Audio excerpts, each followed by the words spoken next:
Veda, thanks for being on the podcast. Is that how you say your name, by the way? Yep. Perfect. Coming in from out of town, Yes. solo comedy. Great state of Texas. Absolutely. Now we're ready to chop it up. Yeah. Let's talk about some controversial things. Let's do it. Yeah. So let's kind of start. You have a very wide background. You seem to do a lot, be involved in a lot, accomplish a lot. How are you here today? What you been up to recently? Anything you've been working on? Kind of give us a little spiel there. Oh, where do you want me to start? Let's start with Maybe like where you're from, and then you were an athlete. You Yes. still are a little bit? Recreationally. Yeah. Yeah. Olympics? Was it mountain biking? Yep. Okay, cool. That's Yeah. pretty intense. Yeah. So I'm from Western Pennsylvania. Was raised there. I grew up as a mountain bike racer, cross-country mountain biking. okay. I did that for like 10 plus years. Went to nationals every year. Was hoping to be on an Olympic track, but then had some health issues that kind of took me out of commission, but it was sort of a redirection in disguise looking back. But yeah, I took it very seriously. It was a full-time job and went to college for mountain biking in Colorado. Dang. But then, kind of hung up the bike and got really into hiking. Okay. And I started college on mountain bike team, graduated on trap and skeet team. Trap and skeet? Yeah. Skeet shooting? Yeah. I've Nice. seen some of that on your Instagram. Yeah, you're sharpshooter over here. It's fun. It's fun. Yeah. I've never done that before. Yeah, we've never been mountain biking. That's just not things we do here in Texas necessarily. So So you grew up just really outdoorsy from your parents. Were they that way? Yeah, totally. I'm an only child. We all did outdoor stuff together, took our camper out west on a bunch of trips. But my dad had always been a mountain biker. He didn't race, just for fun, with his buddies. And so I would tag along, and I am competitive about everything. So I turned it into something serious. Interesting. But I had done lots of other sports. I did triathlons, swim team, cross country, Wow. kung fu. Really? okay. Karate chop. So you get to college, and Yep. how long were you on the mountain biking team? Just a year. Just a year, and Yes. that's when you started getting some health issues. No, it was actually the health issues were before college. So before college, I was on an Olympic track. I really, for women in mountain biking, I don't want to say it's an easy path to the Olympics, but it's a path with pretty little competition as far as like number of people that are vying for those spots. So I had gotten a couple national titles at that point, and I really wanted to go to the Olympics. I had represented the U.S. and Canada at like a national cup, and I was like, this is what I want to do. I love this. But then I ended up getting some autoimmune health issues that I was able to resolve naturally, fortunately. Nice. Kind of a crazy thing. Yeah. After my wisdom teeth surgery, I got an infection from the surgery, and that's where everything started. No way. So have you guys had that surgery? Yes. I have. Yeah, it Okay. sucks. So when Yeah, they brutal. give you like something to make sure you're like cleaning it after your surgery, it's like making sure it's keeping it clean. Yeah. They sort of like forgot to give me that little they give you like a little syringe. Yeah, to, you like keep make the it clean. water. They forgot.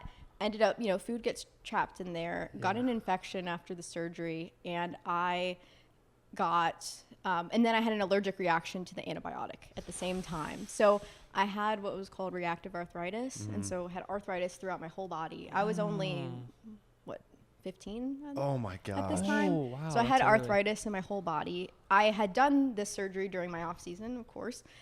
So now I'm like, oh my gosh, I don't know if I'm going to recover from this. So I have arthritis. They're trying to hit me with all these like major steroids and stuff to give me some relief. Yeah. Then simultaneously, I'm having an allergic reaction of full body hives I'm severely allergic to amoxicillin, as I found out.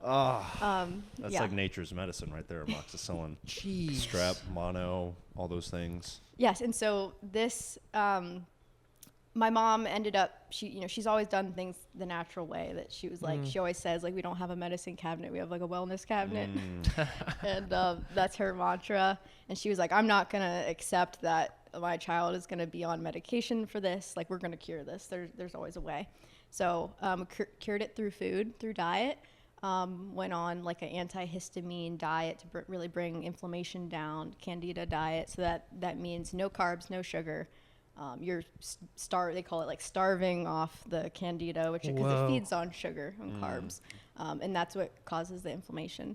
So dang, that's really interesting. It was extremely effective. So anyone who has like anything like arthritis or inflammatory conditions, that's a great way to address that. So we address it. My arthritis starts to go away. My hives start to go away. And I kind of think, okay, my symptoms are gone.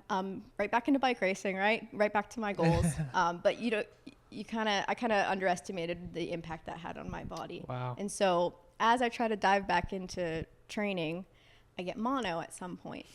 But because my system was so depleted from what had just happened, I had chronic mono for like a year and a half. Oh my God. And it was undiagnosed. Oh. It was undiagnosed because, when you're an athlete, you think, oh, I'm just tired. You don't really think you have an illness. So I had mono for who knows how long, and I'm trying to train. And the really sad part is, like, one of the highlights of my racing career, I was representing the U.S. I got dead last with wearing USA across my chest because I had mono. Oh. And it was, so embarrassing because you know what you're capable of. And I didn't know what was wrong with me at the time. So that's crazy because, being like a hardworking athlete, you push through everything. Yeah. You just think you're tired. But what was the arthritis like? How did that feel? Because I feel like some people might have something similar. They kind of don't know. Yeah. I mean, it was like, very achy, and the reactive arthritis, it basically roams around your body. So I remember one moment my shoulder would hurt really bad, and then all of a sudden that would be gone, and then my hip would hurt, and then that would be gone, and my knee would hurt, and it just kind of roams around your whole body. Because I had mono my freshman year of college, and it was awful. It was about 3 months, and it was like I lost a ton of weight. I was swollen and fatigued chronically. I couldn't focus. My body hurt all the time. My throat and my tonsils, it was everything. Yeah. And it was a friend of mine got it so bad where his spleen was enlarged. And so he was a college athlete too. And he had to take time off because, you bump into something, you get hit, rupture your spleen. I mean, that's how people end up dying. Yeah. So when was the moment that you knew something's up? Was it that race where you finished last? Yeah, so I remember, this was one of the most exciting times of my life because I was representing the U.S. and I'm me and my teammates we get to where we're staying, and I remember walking up the stairs to get into our hotel and thinking wow, I must be really nervous. My legs are really shaky. Oh, geez. And it's just weakness. Yeah. I was wow, I really have a lot of nerves, more than I normally do, and I'm just I'll sleep it off, and the gun goes off on the race, and normally I had really strong starts, I always was a good sprinter, and I was always right off the start gate. And I remember just the telltale sign for me was my fuse being really short. Yeah. I would start out strong and then just fizzle out, and people were passing me left and right, and it was my mind wasn't connected to my legs, I was willing myself to go and my body wasn't responding. Dang. And so the training leading up to that, I had noticed really bad recovery. I would do a very easy workout and not be able to recover from it. And I was just digging myself in a hole so badly because, you get in that cycle I got to make up for it the next session. And my coach wasn't catching on that something bigger was happening. And he was maybe take a rest week, something like that. But it was the lack of recovery and just the weakness. And, I had to face that I had dug myself in a hole, and I don't know if I can fully ever recover from this. Goodness. Damn. And so what year did this take place? That was probably 2014 or 2015. So that's still, so that's 10, 11 years ago. Wearable technology was not really a big thing at the time where, I know a lot of Olympic athletes wear the Whoop bands or the Oura rings, which you kind of put in your podcast notes too. Yes. That can be a really good indication of where someone is, not only on the physical, but the metabolic level, the hormonal level. Yeah, Do you that probably wish- would have helped if I had it at that time. Yeah, you're like, No something's doubt. going on. My body is at 1% recovery Yeah. chronically. Well, I mean, I had enough information that there were signs that, I mean, even though I was just wearing a heart rate monitor and then on my bike in the cranks are power meters that tells you how much wattage you're putting out. Yeah. And so you could see I'm putting out less wattage. Yeah. You know, and my heart rate is maybe too high, Yeah. not recovering well. So there's signs, but something like that. I mean, Would've yeah, been 'cause great. when I'm sick and I'm wearing my Aura ring, it's like, oh, signs of sickness. Yeah. And that probably would have helped me at that time. Definitely. So then, you figure out something's up. Yeah. How long between then and then when you had to hang up the bike? So yeah, I get the mono diagnosis finally, and I was just about to go to nationals at that point. So I had to accept the fact that, okay, this year is over, but I was still kind of thinking long term, like, okay, maybe this year is a wash, but we'll get back there.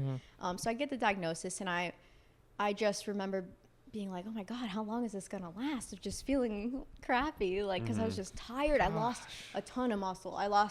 I probably, I mean, I right now I probably weigh like 110, and I probably weighed like 100. Like Wow. It was, it was not good. You're not feeling yourself at all. No, not absolutely. And I think I had to give it. So I took a gap year, because more on the mental side of things. After that had happened, finally I had relief from the symptoms, but then mentally I was kind of screwed up because Oh, no. like when your body is so overwhelmed, or your mind is so overwhelmed, that your body just starts like throwing out random warning signs. It's like you just can't take it anymore. And I was having such bad anxiety because I didn't know what was next, because I was like, this was my life. Yeah. I don't know what's next. And I had other interests, but my passion really was mountain biking. And so I was having like panic attacks. I was having weird like physical symptoms with no medical explanation. And it was purely just my brain just couldn't handle it. That's So crazy. actually I would love to get into, have you guys heard of EMDR therapy? That sounds familiar. Yeah. Is it You heard of it? electromagnetic dialysis? What is it? It is, let me look up the, I took a good guess. That's kind of what I was thinking too. okay, so I'm having these like debilitating anxiety symptoms to the point where I can't go to college because I'm debilitated, and I'm like, I need to move forward with my life. What can I do about this? So my mom, being the researcher she is, she's like, I looked into this type of therapy and I think you should just try it. She would always say, hey, there's always options. Like if this doesn't work, we'll try something else. So I was like, She's very optimistic, and Yeah. she's gonna find. even if she wasn't sure, she would tell me that. She was That's like, what you need out of your mom. yeah, right? absolutely. Yeah. And she would say, this is just one option. I know it sounds a little voodoo kind of, but just give it a shot. Maybe it'll help. So EMDR stands for eye movement desensitization and reprocessing. And so that's just a complicated Whoa. way of saying, so when we're sleeping, when we get into like REM sleep, our eyes like move back and forth. And that's the period of sleep when you're processing memories Sure. and healing happens. Yeah. And so this therapy is a way of imitating that while you're awake. So Whoa. you expedite the processing of traumatic things, but while you're awake. So what that looks like is, obviously these were some traumatic health episodes I had gone through. There were, social repercussions where Yeah. I was losing a lot of my friends because I didn't see them anymore, and Yeah. I was disconnected from Yeah. the things I was involved in. So what that looks like, how it's different than just like talking to a therapist, because that only helps so much. Yeah. This is like rewires your brain on that level instead of just, I feel better because I vented. Yeah. So what it looks like is, you sit with the therapist, maybe she asks you about something that really bothers you. You're like, when you think about this, it makes you upset. Like maybe you start crying on the spot, or it just really feels like it still bothers you and you don't want it to. And she's like, think about that.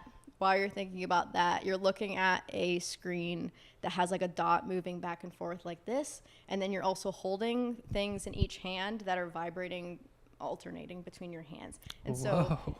like basically any kind of bilateral stimulation while you're thinking of something traumatic helps you process it more quickly. Really? Because it replicates what happens in deep sleep, because our eyes are darting back and That's forth. pretty wild stuff. Dang. So it's and I think a lot of people, it's becoming more popular. More people are discovering it. It was originally designed, I think, for veterans, and they found that was really effective. So they kind of brought it some more mainstream now. It saved my life. It absolutely saved my life. I mean, I was having just symptoms, and a lot of it had to do the age I was. You know, when you're a teenager and something traumatic happens to you, sometimes your brain's just not developed enough to handle it. And I needed a tool like that to get back on track. Wow. So it mimics that in real time, and it got to a point where I did this therapy, and it eventually just it triggered me less and less and less until one day I just said, I'm okay now. Wow. Dang. And that's what I did during my year off.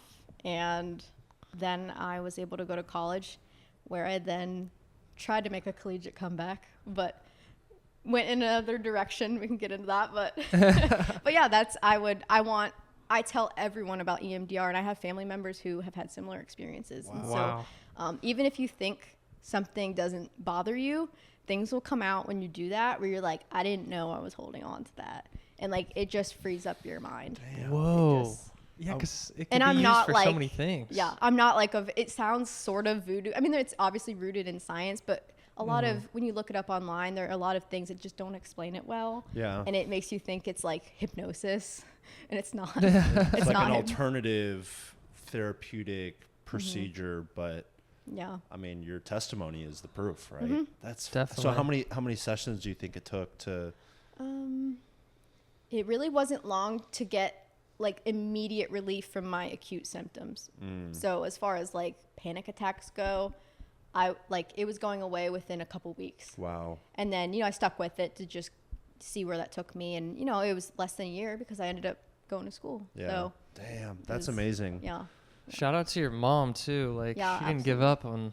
I mean, Yeah. because in reality, I don't know if a doctor's gonna suggest something like that, and it takes like you going out of your way to find it. To be like, Yeah. we don't really think that's gonna work. Here's some pills and Some Zoloft. Exactly. Go away. Yeah. No, totally. I mean, they would have probably prescribed me an antidepressant or anxiety medication. And then I also would have been on steroids for my arthritis, and that would have been my life. Especially kind of what you mentioned at like a huge developmental age, being 15, 16, 17, and the social implications of that. I mean, being an only child, you're probably by yourself a lot, and you missed out on maybe some rites of passage of high school. And I mean, that could have totally sent you in a whole other trajectory. Totally. It reminds me of, do you know Michaela Peterson? I think she had a similar autoimmune thing where she did she cut out sugars and everything, and it really turned it around. And that's another alternative therapeutic thing that people just don't even consider in modern medicine, but that's pretty cool. Have you, I guess this would be maybe a good segue into, we're very anti-pharmaceutical. It's just, I think it's something the post-COVID 2020 realm where a lot of people really started second guessing what they're putting in their bodies, what their doctors recommend to them. And specifically, something that you wanted to talk about today with the birth control and the natural family planning. Absolutely. It's a big thing. I mean, we're both in relationships, and we don't have any children right now. And, you think of the future of America and the decline of our own natural population and how important it is now to like build a family and have a family. What's your take, or maybe your own experience, if you don't mind sharing, of birth control and what that looks like for young women, girls and freshmen, in high school, 13, 14 years old, which is just crazy to think about in the first place. It's absolutely crazy. Yeah. I will say, so for one, there are lots of, experts and voices that I would refer people to like really dig into this. But what I will say is, first, birth control is overprescribed to very young girls for reasons that have nothing to do with pregnancy. So if a girl comes in, she says, oh, my cramps are a little too much to handle, or I'm getting some acne, here's some birth control. I mean, most birth control is prescribed for reasons other than birth control. Because they say it regulates your period, but it doesn't. It creates irregular periods. Yeah, it's actually creating like they call it like withdrawal bleeding because it's not real. It's just suppressing your hormones and then giving you the illusion that you're having a period. What so the crap? Yes. Yeah. And so I would tell, I can share some other podcasts that I think like every guy and woman should listen to. Sure. But for one, it's overprescribed for reasons that have nothing to do with birth control. And when teenagers are put on it, they have like don't fact check me on this, but it's like a super high incidence rate of lifetime depression if they're put on birth control 100%. Before a certain age. Yeah. And this is proven. Yeah. So I'm very fortunate that my mom being as natural as she is, that was like never recommended to me in my family. And, I was homeschooled when I was younger. And so, it's your parents instill this belief system. And part of that for my family is doing everything the natural way and, really reserving, medical intervention for emergencies and things like that. And so, I mean, that's like, absolutely. That's like what you want. I think that's what everyone craves. Your body knows what to do if you give it what it needs. Exactly. And, sometimes things happen and you need things, but my goal is, if I do need something like that, my goal is to get off of it as soon as possible. Yeah. It's more, I don't ever want to have like a crutch with something. Absolutely. So I get, luckily that was never recommended to me. And, when I was younger, I had terrible cystic acne for seemingly no reason, because I was very healthy, had a great diet, active, checked out, even got hormone testing done. Who knows? And a lot of girls in my situation with that, they would be put on birth control. And I fought it. I fought it so hard. I was like, I don't want this in my body. And I felt terrible about myself because, I wasn't feeling confident. And Absolutely. It's like, so even when you have something like that, where that's impacting your self-esteem, you still have to stand firm in that and be like, I know that this isn't good for me. And that's a hard decision to make, especially when you're younger. Yeah. But on, if you wanted to talk about like the Oura ring and like kind I'm of wearing one right now. Yeah. So I got some stats, and this is according to the CDC's website, which fuck them, but we'll take their stat. roughly 26% of women ages 15 through 19 are on the pill. So it's 1 in every 4 high school women. And I honestly, when I read these numbers, I was like, man, I kind of thought it would be higher. That's still, I mean, it's a lot. I mean, millions of people. And then as you go up into 20 to 29 years old, it increases to 53%. So you've got 53% of like eligible birth giving women taking some type of, contraceptive which I'm glad you brought up, the depression and the suicidal ideation. It changes what you're attracted to. Changes what you're into. Yes. It certainly has repercussion on like your future reproductive health. Yeah. It's like the T-shirt test. Have you heard of that? I don't think so. Or it's like they took a bunch of women, some were on birth control, some were not, and they smelled like men's T-shirts and they ranked them. Oh, I and it was remember like the ones with more testosterone they were more attracted to. And then if they're on birth control, it screws with you. And it's crazy too, because it reminds me of the transgender stuff too, where it's like, all these people that are put on hormones, they're depressed AF because you can't mess with that sort of deal.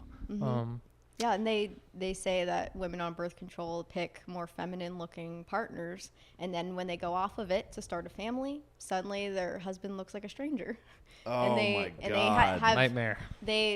Like, I don't know, everyone jokes about having the ick, but it's like, it's a biological thing. Your body knows when you're compatible with someone, and you take away this synthetic thing that's been running through your system, and suddenly your body's like, it's not the one. Wow. It's not the one. And I mean, imagine. And it's ruining lives. Birth control's ruining lives. It is. I can say that for a fact. I guess, and one other thing, where do you think the blame falls? Is it parents that are just ignorant and not understanding their own body and their child's body and being like, hey, we're going to do this? Is it the pressure from maybe family doctors who are like, okay, you you bring your 10-year-old girl in, they're like, okay, when they get 13 or 14, this is the plan we want to go. I don't know how those conversations go because we don't have any sisters and We just haven't really talked to anyone like that. But where do you think the blame falls, or the accountability, I guess? There's a lot of factors here. I think some parents, they don't know what they don't know.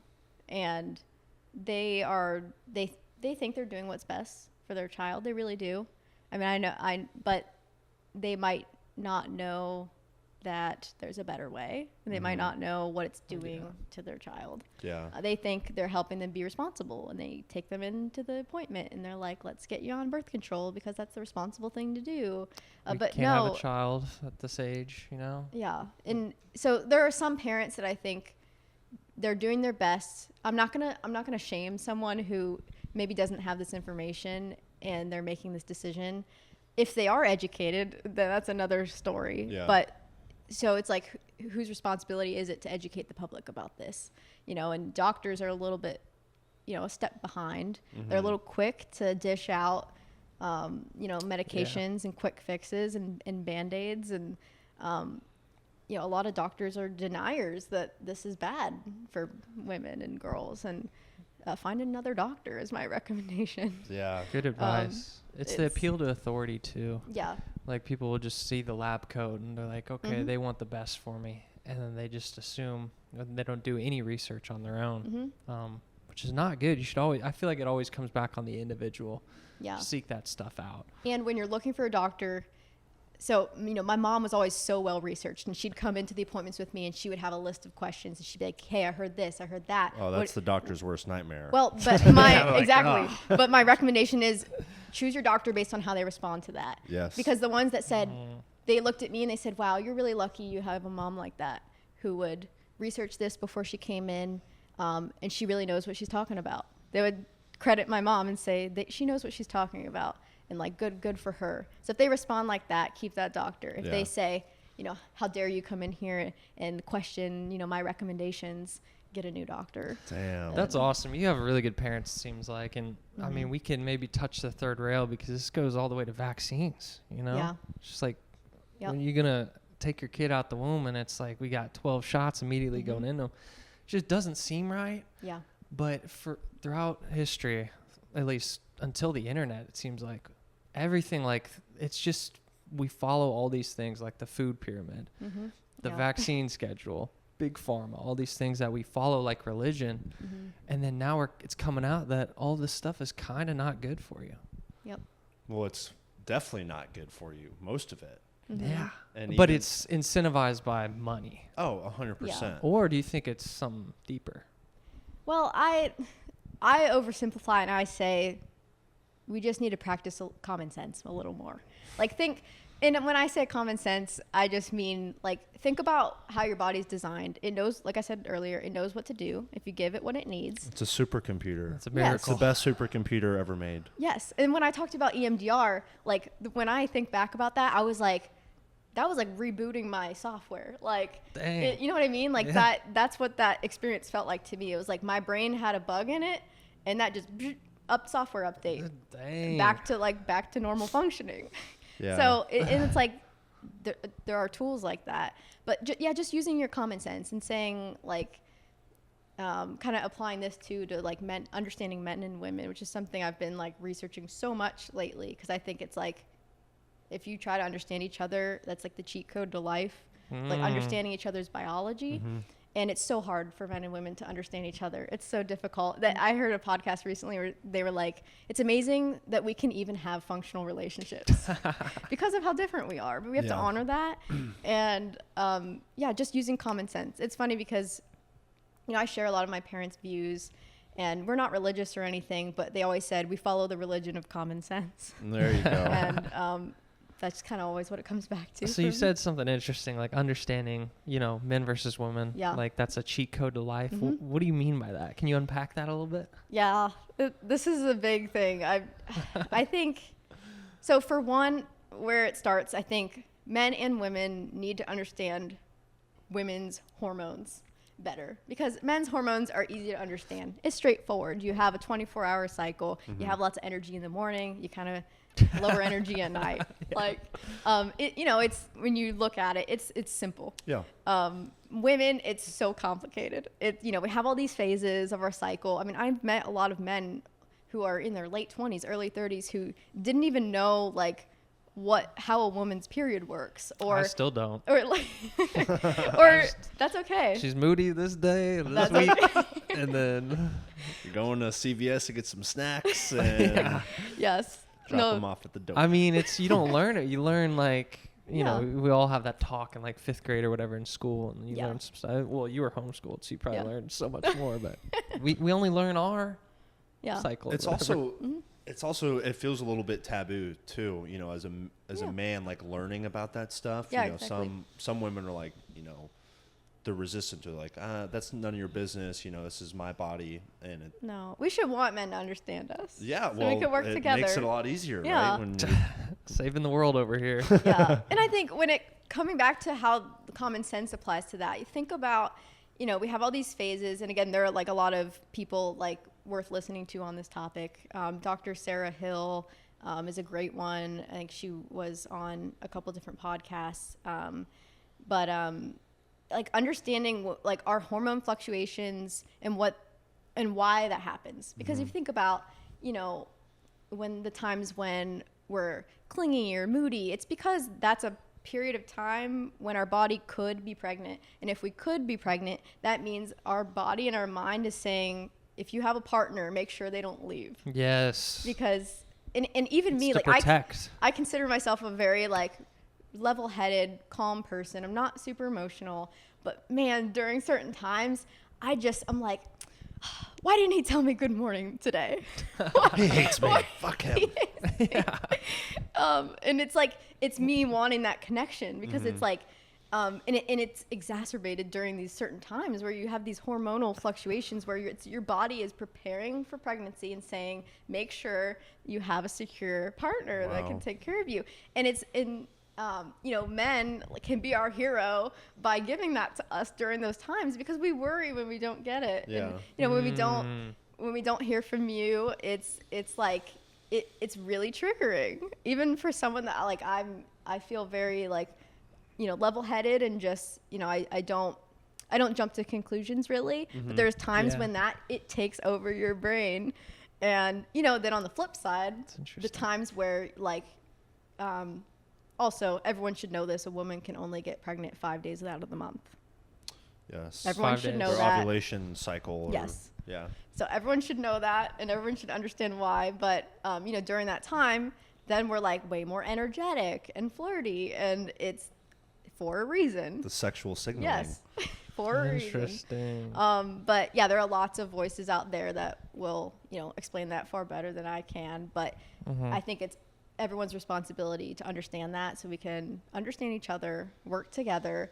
You know, now that I understand this, I can tell my partner what I need so clearly. I'm like, hey, I could really use some comfort right now, or, you know, it would be really nice to hear from you right now. It's crazy. That's a lot better than playing the dance of like that guy not knowing, and then you're kind of getting into this awkward where no one's really saying what they mean. Yeah. But kind of going back to the education on the hormonal health, like there's obviously a testosterone epidemic going on. The same thing with women, you know, polycystic ovary syndrome. And Dr. Fiona McCullough, I've read her book. I think it's 12 Steps to Reverse PCOS. And like you've got young women who are going through cystic acne and cystic ovaries, and they're gaining weight and they're getting body hair, and all these different changes are going on, and it can happen in different bodies. Like you don't have to be overweight, or you don't have to be really skinny. And like 90% of the clients that I work with are kind of female, and they don't know any of this stuff. And it's like, how do you not have an idea of like what's going on in your body? Like your machine is like breaking down, and all the signals it's given to you are just falling on deaf ears, and that can like that will impact your future family, and it certainly makes you feel like shit now. And we've been told that like women's experiences are just painful, and you just deal with it.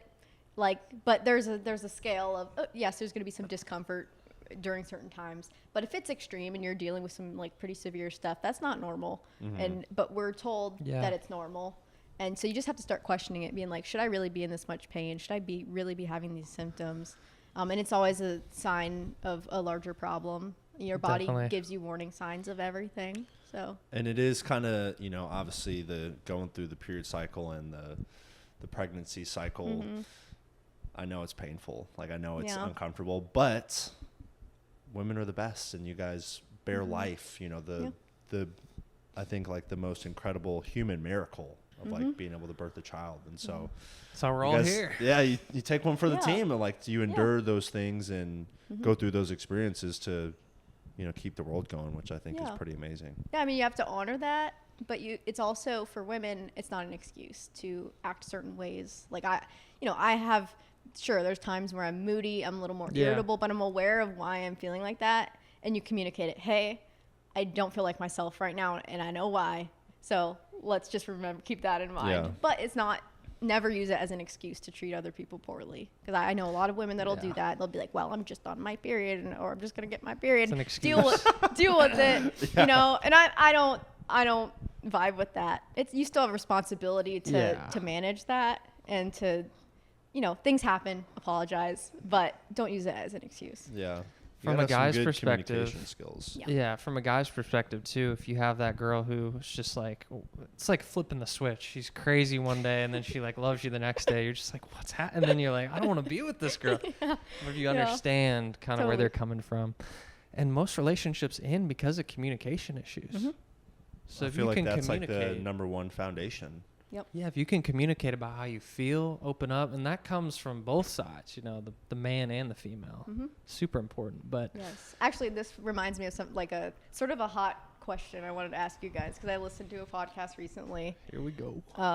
Here we go. This woman, she's been coming up a lot on different podcasts. She's this older lady with gray hair, and she's been researching men for like 15 years. She says. Shauna Schwarm or something. I don't know. Find something out she don't want to. Where did she say? Oh. Is it Rhonda Patrick? No. Because there was that one lady that went on Joe Rogan who talked about. She's really soft-spoken, and she kind of goes on tangents. She's an author too, maybe? I think so. It's about microplastics. She was on Chris Williamson's podcast recently. I don't listen to Chris Williamson. Okay. I know Jack does. Let me look him up. I have an idea of who you're talking about. I'll find it. But this made me just stop in my tracks, and I was like, oh, I gotta ask every man this. Let's hear it. Is true. You know, so women's main motivation is like always to feel connected to people. We want to talk about our feelings, and we want to know how you feel, and, you know, blah, blah, blah. And, you know, because we're constantly monitoring connections. Like, we're constantly monitoring, even if it's not a romantic connection, is this person okay? Do they hate me? And, you know, are their needs met? Like, are they comfortable? Are they happy? If they're not happy, what can I do to make them happy? At least that's kind of, I found that's been like an instinct. Yeah, like a social empathy. Yes. Intuitive. And so we're driven by connection above all else. And this woman, she's like, I've been studying men for 15 years. And she said that men are looking for someone to impress, not to connect with. Men are looking for someone to impress, not someone to connect with. I think there's truth there, because, like, at the end of the day, like, the guy wants to be the provider, and he wants to have an important role, right? And he wants his partner to see him in a certain light, like he's the man, you know? Mm-hmm. Like, you don't want to be disrespected. Like, don't talk bad about me around other people. You know, treat me like you respect me. We want respect. Yes. See, that's you seem to want respect. Yeah. We want like comfort and connection. And I think there's like those two things are against one another pretty easily. So she goes on to say, he'd rather know you're impressed by him than to be pleased by you. Men chase achievement, women chase emotional regulation and comfort. So we like, because I've always felt like, you know, we want to please men. We make sure they're comfortable. We remember your preferences. Remember, you said you liked that one type of drink one time, and so now we always have it for you. And we want you to remember those things in return. But it doesn't seem to come naturally for you guys. I think that's what I hear what you're saying. I think it definitely takes a little bit more trial and error for us figuring those things out. Like, I don't think that's your first thought, or that's our first thought of like remembering someone's preferences and checking in on them, you know, first thing. Whereas like you guys are like, we got stuff to do. Like I need to, I have goals to hit. It could be something like this where like, all right, it's date night. You take your girl out and you plan this like extravagant date where you know she's going to be impressed. Like you went, you did all the stops, right? You picked up flowers, you did all the stuff, but then you remembered, or you didn't remember earlier in the week. She's like, babe, I kind of want a night in. Like, you remember that movie I was telling you about? I really wanted to see that. Yeah. It's like, we want to impress, we want to do that, but we disregard like the things that women want us to remember sometimes. That kind of makes sense. It does. Yeah. And obviously what I said was an oversimplification. I don't mean you guys don't care about connection, but she was just talking about like the main drivers of our behavior. Our main driver is connection. She was insinuating that your main driver was, you know, achievement and to, you know, like viewed as I'm the guy, I'm the man. Like, yeah, I mean, I think it goes back to, and I'm looking at all this from like a traditional relationship where it's like everyone, the man is assuming his masculine role, the woman is assuming her feminine role, and I think that's when relationships really thrive. Like, I think if you're not compatible with that, you're going to reach a burnout just because things just aren't clicking the same way. I know for me personally, like when you say the word impress, I don't think of my acts as I'm looking to impress, but I'm seeking like a cheerleader in the sense of like, I want you to like lift me up and support me. Not like, oh, you know, you make this much amount of money, you know, you're super strong or things like that. It's like, I want her to see those things and like cheer me on and like be more nurturing and be more caretaking versus like, I'm doing this to impress you. It's like, oh, I'm going to do this because I know you do like it a little bit, but I'm doing it also for your reaction of like, oh, you're my big, strong man and I love you. And it's like that I feel is like what drives. That's like you need a queen with you on the road to success. You know, that's like the person who's going to help you. And then the opposite of what you said, when the hormones are messed up and you got a low T guy and a woman, she's the bossy one. And you're like, wow, you're whipped over there from her. And she's telling you what to do. And she's not being a cheerleader. She's being a drill sergeant. Yeah. Yeah. And I will say it's very easy. So, you know, men always say, oh, women nag, right? You know, we always hear that. Yeah. And it's funny because leave me alone. Women nag when we care. Because we, you know, when we're like, wear your sunblock. Because we're like, we care about you so much. We don't want you to get skin cancer. And we don't want you to get, you know, all of those things that add up that make us sound naggy. If a woman doesn't care, she won't say shit. Yeah, if she's not asking if you need a snack, then she hates you. Exactly. Are you hungry? Are you hungry? Do you need a snack before we go? You know. Exactly. It's like, oh, I'm okay. You sure? I'll bring something for you. And it's like, that's like the nurturing, caretaking side of like, they're so concerned about your well-being that they're just, that's all that they're thinking about, which can get a little like, oh, no, I'm good. I promise I'm good. But it's like, you look at it from it's coming from love. Yeah. And you think about what, like how that plays out with a family where you're like, okay, well she's probably going to be a good mom because she's 100%. Making sure everyone's needs are met. Everyone's comfortable, you know, making sure everyone's happy, you know, and a lot of people I think haven't had an example of a family dynamic that's healthy, especially now with like so many divorces that I'm really lucky that my parents have been together, you know, a really long time. And I think a lot of these relationship issues come down to the fact that people don't have healthy examples in their life. And of course, everyone can take it on themselves to find good examples and be like, I'm going to break the chain, I guess. But I think it has a big impact. I agree, definitely. Like you almost emulate your parents in a way. Like you see those moments where they're interacting at the kitchen table and you know, you see the dad cleaning everything up and taking care of stuff and the mom's like nurturing. So you see those things and then you eventually monkey see, monkey do, right? Yeah. And we're very grateful. Our parents have been together for 30 years now. Awesome. But I've been reading stuff too, you know, because I do want to have children here within the next few years. But I've been listening to like some child psychologists and, you know, doctors, you know, doing like a review of a dad interacting with his kid who was crying, or his kid that hit his sister, hit his mom. And it's like all these different interactions. And It's huge. Like it's kind of simple. Like I feel like you cause naturally kind of lean into your responses as either a female or as a male. It's like you want to be the disciplinarian, you want to be the good leader, you want to be, hey, this is how we're gonna respect people and talk to people. And it feels good when you see those things, because I'm like you're teaching your next generation and you're forming like a child, which I think is so crazy. Yeah, it's absolutely so crazy too, because it's like you're not seeing any of that in media, like these natural roles that we fall right into. Like they feel good and they feel right, but then like, you know, social media and everything's telling you the opposite.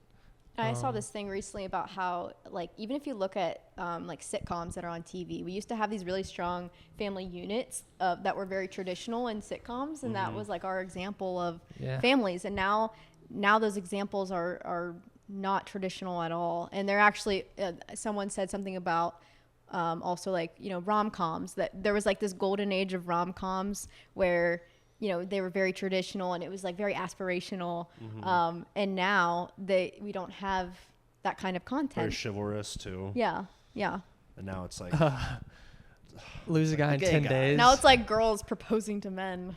Yeah. Oh. Give me a break. I saw a picture like that. Oh my God. So that cringe. No shot. But that is a good point though, I think. But I think just by you sitting here with us today, I mean, we had a pretty good idea of maybe some of the viewpoints you had, and obviously the way that media portrays American life and traditional marriage and traditional family, nuclear family units. Yeah. It's like you can't find a TV show, a commercial, a movie that has 2 parents and 2 kids. And they're not putting them on hormone blockers, or they're going to church and they're playing in their sport and they're cooking dinners. It's like there's the gay kid. Exist. Yeah, it's the trans kid, it's the trans parents, the lesbian parents. It's like, and this is not a representation of the people that actually out here having kids. Yeah. The bang is hitting. The bang, But it's true. So going back to like disciplinarian versus comforter, man versus woman. So I got a dog about 2 or 3 years ago, and you know, having to be the disciplinarian is hard sometimes, but it's the man's role to do that, because you gotta, I mean, I had to give my dog a bunch of corrections, and like it would hurt the dog, but it's for the better, you know? And when I would do that around women, they would think I'm like a monster, but I'm like, it's a bigger picture here. Well, and you know, the right woman will see that as like, he's doing the right thing. He, you know, he's making sure behavior's on point, and that's also going to create a safer environment too. And for the dog down the line. Yeah. You know, like spanking your kid, that's a controversial. It's like if you spank your kid nowadays, they're like, you need to go to prison. Lock them up. And it's like, oh, but you just gave your kids hormone blockers at 6 years old, and I'm the bad parent. It's low T men. I feel like this all centers around low T men.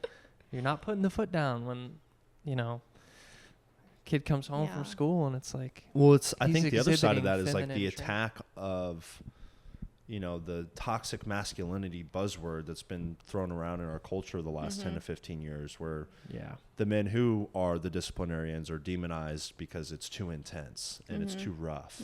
And that will disincentivize people of acting that way, because, you know, you could be socially castrated, you know.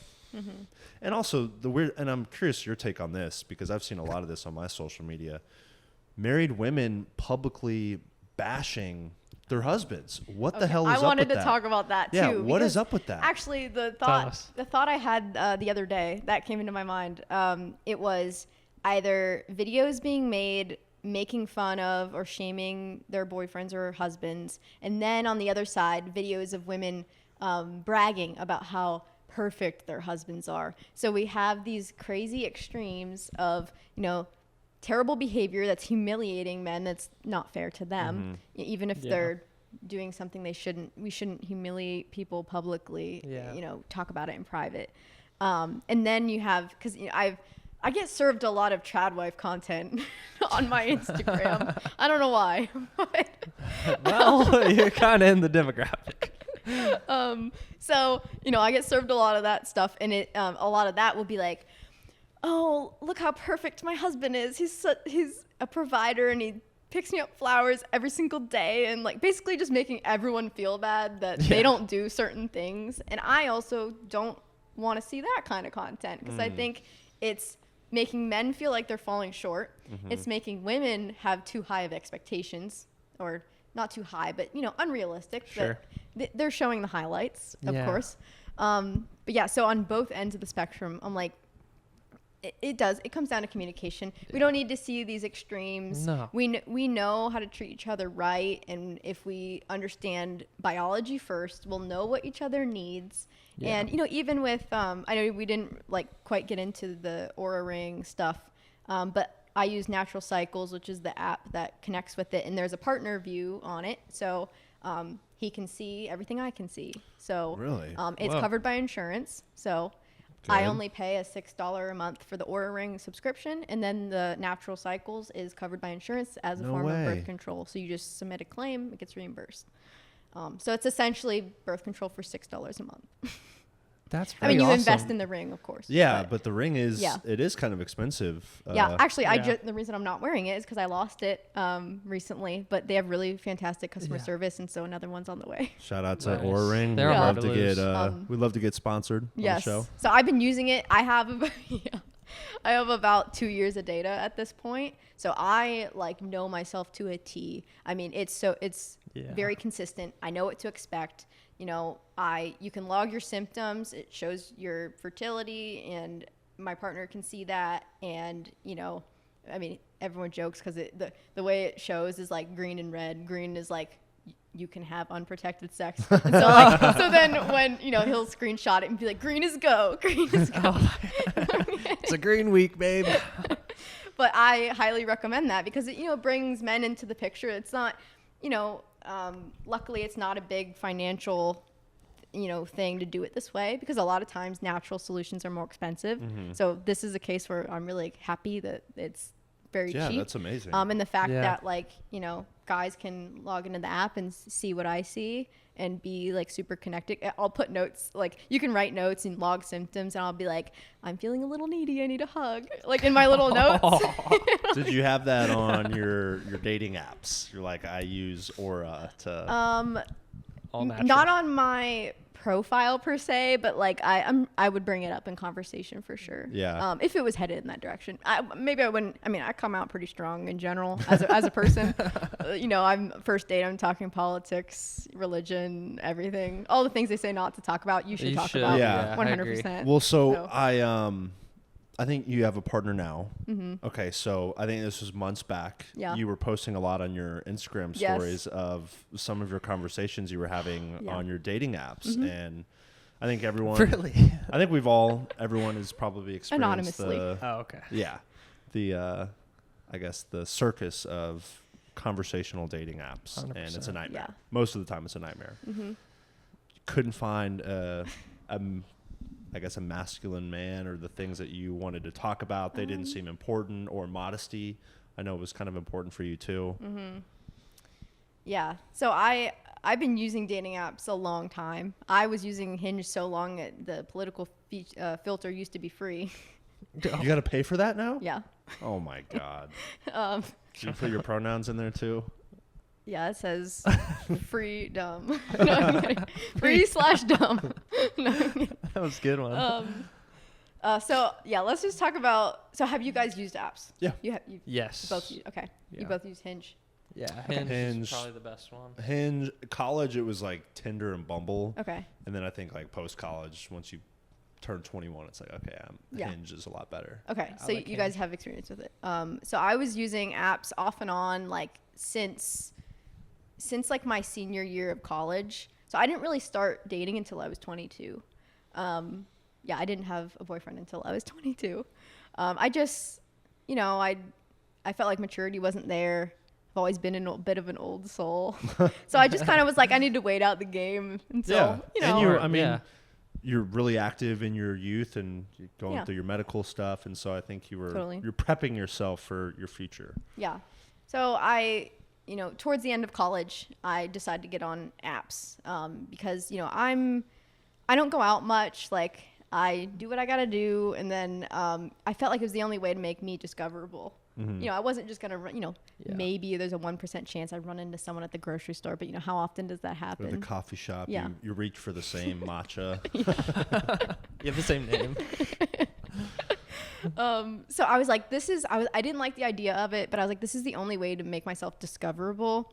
And that's half the battle. Like, I just need to put myself out there. Sure. So over the years, I like kind of refined my approach with my profile, and I really think I figured out how, like, what types of things you need to say that resonate with the right people. Because it's funny, because I used to judge guys if they wrote very little in their profile, because to me that signified little effort. Like, I was like, either you don't have anything interesting to say about yourself, or you don't put effort in. But I learned that was not a good conclusion to make, because a lot of guys don't know what to say. And once you start talking to them in person, you're like, oh, they have a lot to say. Yeah, the prompts may put them into a box that they don't feel like they exist in. Yeah, and I'm a writer for a living, so it's easy for me to just put thoughts together and like get really into depth. A long page on Hinge. Just oh, if there wasn't a limit, mine would be so long. And so I think, my boyfriend right now, he had responded to this prompt, which I think this is like a really, like, find some way you can do this, but it was, very funny. I said, the prompt that says, I go crazy for ... I said the Brawny paper towel man. Because, the lumberjack, pretty much. Yeah. I was like, I go crazy for the Brawny paper towel man, and if you go to the Brawny website, it's like, Brawny man is reliable. He'll help you, clean and lift the freezer in your house. Like, and so I put that joke in there, and, he responded and was like, not to brag, but sounds like me. Oh, there we go. That's so a it good was one. Just like something like, it was a joke, but it also like said kind of like, hey, I'm looking for someone reliable, sure. And, even though it was a joke. And Brawny man, I'm gonna search this up so I can if you go to the official Brawny website, there's like a quote that's like, the Brawny man. They haven't feminized him. He hasn't been canceled or anything, has he? No. He's moving off the logo. Oh soon. yeah, that's that's a Chad right there. Look at the jaw. Jawline, beard. Oh yeah. Red flannel. Yeah. It's got muscles popping out. Yeah, that's a good. He's a friendly but empowering giant lumberjack who symbolizes strength and dependability. See? That's good stuff. Yeah, I like that. So it's like, find something funny like that. That's a joke that shows your sense of humor, if that's your thing. That's definitely my thing. And like, point out there's still some serious things in that, because you're like, I'm looking for a serious, reliable person. Mm-hmm. So, that kind of gave him something to grasp onto. And something else that he responded to that I wrote, I said, I've always tried to be the best at everything I've done. I've tried to be the best in sports. I've tried to be the best student. And the next thing I want to be the best at is being a wife and a mom. And that really resonated with him, because he's like, that really says a lot about you. You don't have to say much, but it was like very strong just statement. An honest, hey, this is where I'm at. Yeah. And I was saying, I don't just want to be this. I want to be good at it. And I want to give effort towards it. That's what you can expect from me. Really intentional. Yeah. Intentional dating on the apps. That's what you got to go for. You can't beat around the bush. I like what you said too about the first date. You bring up those important things like politics, like family plans and all this stuff, like history and things like that. I do the same thing, because you don't want to waste time in this world. You want to get after it and figure out who you're going to be compatible with. And totally, if that makes it an uncomfortable conversation on the first date, it's better than wasting 5 days of dates and money wasted and everything. Intentionality. I match with someone, first message is, what are your non-negotiables? Here are mine. Damn. That like, in the contract. If that's there's a polygraph test. Take it. And if that's scary to you, like, we're probably not going to get along personality wise, because I like to get right into it. Like, what do you care about? What are you not willing to move on? Like, if you and you should have already thought about this. If you haven't already thought about this, you're probably not. You're not ready to. You're not ready. Yeah. Yeah. So like, if someone can confidently answer, even if it ends up being like, we're not compatible, like, hey, thanks for telling me. Respect that. Hope you find someone that fits those non-negotiables. Which, it's interesting that, because that's like the opposite advice that I feel like most people would give you. Like, you shouldn't talk about who they voted for, or what their stance on illegal immigration is. It's like just having a nice romantic dinner. Yeah. But I do agree that, like, you obviously want to be intentional and not waste your time. I'll give a little bit of grace because I think it is important that some people aren't good first date people and they get nervous and they don't know what to say. And I also won't fault someone for not having an opinion on something that they maybe haven't directly thought of, you know, in deep thought. Good point. Because if you're going to bring up like a super moral question, it's like, well, I'm expecting this person to answer on the first time meeting me. They didn't even know I existed a week ago. I mean, I come in hot. Yeah. You know, and that's not everyone's cup of tea. Yeah, because sometimes you don't think about those things, but you know, if you do have an answer to it, that's a clear indicator of, you know, what type of person you are in a way, especially those moral questions. Yeah, like there'll be a guy, they'll put moderate on their profile. I'm like, oh, you trying to play both sides? Are you not convicted enough? I'm an Sitting on the independent. fence post. No, and I will take the time to understand why they put that. I'm not just judging them off rip, but you know, I'll make a joke and be like, oh, you trying to match with both sides? Is that what this is? Jeez. Yeah, I know. I mean, when I was, you know, on the dating apps too, like, you know, I put what I wanted, you know, it was like, I want to find a wife who thinks this, who believes this. We got to have the same beliefs. And, I think it's just good for everyone involved because there's been countless times where I've matched with people and it's like, literally, what are we doing here? We're small talking the whole time. Yeah. And I will say, I think this is a good segue when we're talking about like compatibility, like we're talking about compatibility things that, you know, you have to share the same value system. Like that's non-negotiable. But I used to underestimate the importance of chemistry. 100%. Because I would like have my checklist and I'm like, okay, we're good. Check.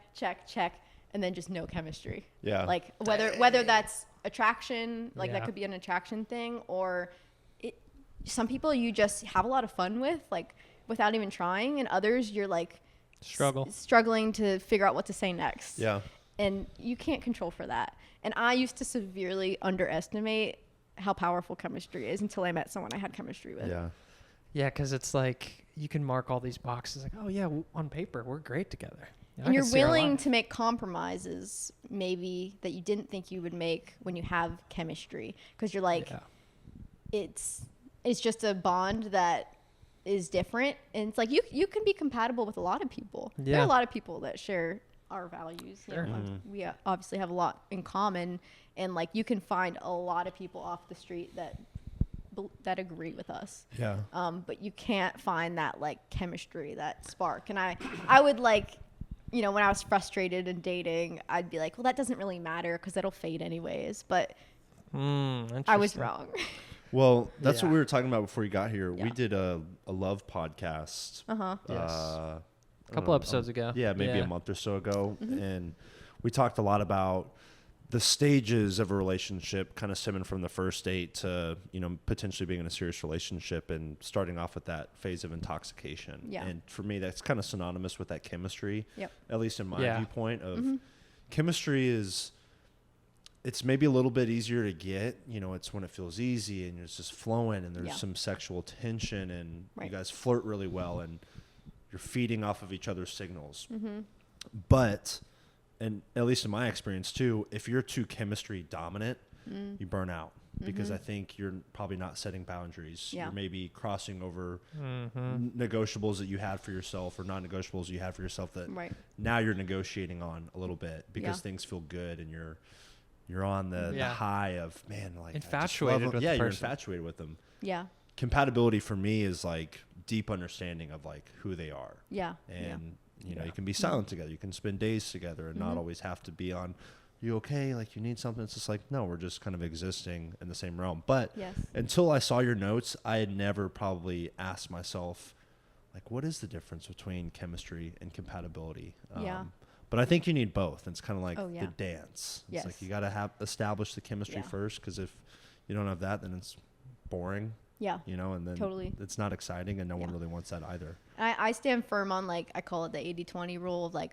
find, maybe it should be more like 90-10, but I'll just say 80-20, but you know, finding 80% compatibility where it matters most, and the other 20% is managing personal preferences.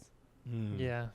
That I know could be an oversimplification, but we can get caught up trying to check every box and trying to make the perfect situation. It's like, okay, is it working where it matters most? Do we agree on those basic things? Our life vision? Are we on the same page? Are you heading the same place? Do you have the same idea of, you know, what a good relationship looks like? And you do have to ask. You can't assume. You have to ask. And I also, a question that I thought of recently was like, a lot of guys will say, oh, I don't care about much. I just want you to put in effort. They'll just say that. Just like, I just want you to put in effort. And I'm like, okay, well, you have to follow up with, what does effort look like to you? Yeah. Because that could be a lot of different things. Effort, to me, it could be like cooking home cooked meals. That takes effort. But to someone else, that could be some other act of service or something. So you really need to ask. Yeah.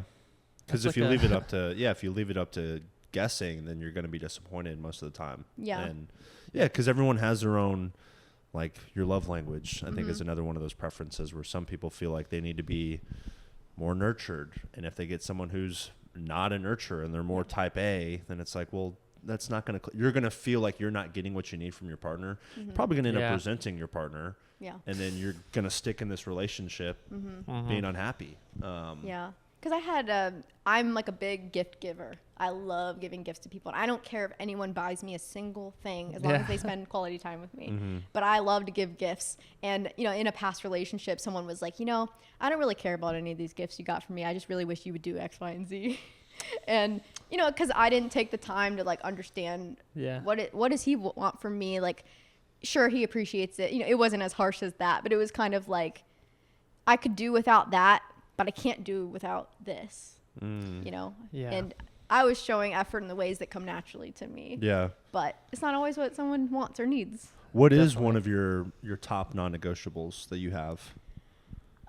So I usually come out and say, you know, politics and then religion. So I'm in a weird situation because I'm agnostic and conservative, and it's kind of uncommon. I don't meet a lot of other people in my boat. And it's hard to find men who are okay with the absence of religion in their family. And I when I try to explain to them, I said, I've dated many religious men because they more often than not share my values. Yes. You know, that's just a reality. But I tell them, hey, it's okay if we have different beliefs, as long as they're privately held beliefs. And I don't want religion to be part of my future children's life, because my motto is kind of like, I want to teach my kids how to think, not what to think. And to me, that applies to religion. I know it's different for everybody. You just have to decide, like, what's important to you. And but so there are a lot of men, they'll say, hey, you know, I believe in God, and I'm like, I don't. And I'm like, are you okay with, you know, that not being a part of how we would raise kids? And they either say yes or no. And I said, you know, I want to homeschool like I was, and it's really going to be focused on, again, like religion of common sense and like what that means to me, teaching them how to think, not what to think, because that's a big problem with schools now. They're teaching them what to think. Yeah. And so I tell them that's one of my most controversial philosophies. And it's not shared by a lot of people, but a lot of guys are open-minded about it. They're like, you know, I believe, but I like your philosophy, and I could get behind that. So we just have to have that conversation, and we do. And some people are okay with it. Some aren't. Everyone's got their own non-negotiables, and I like how you're upfront about them too, because you get down the line, and it's happened to me before, and you like realize, like you're saying, like I was infatuated, chemistry was so high, but then it's like the compatibility was low at the end of the day, and sometimes you ignore those things. That's why it's important to have this conversation. We can figure out, put this stuff up front for people to realize that dating is hard. Especially nowadays. And, you know, I'm not going to name these people, but there's people in my life where they've got, you know, one of them is like the caretaker provider for this woman or whatever. And they're married, and he takes care of her. And it's like this type of relationship. And then there's another relationship where the guy is more laid back and the woman's like the type A. You know, it just depends on the puzzle pieces fitting together. So I actually have this book. It's called 101 Questions to Ask Before You Get Married. Nice. And it's deep. I mean, it asks everything about it. Pull a question out of there. You have any questions like highlighted? Any ones that stood out? He hasn't read it yet. Oh, you haven't? I don't know. He's like, I just keep this on my shelf for when the ladies come. Hey, you noticed my I'm deep. I promise I'm deep. This question 35. What are the must-have and must-have not qualities in a person you may want to spend the rest of your life with? It's a pretty open-ended question. Yeah. Let me find one more.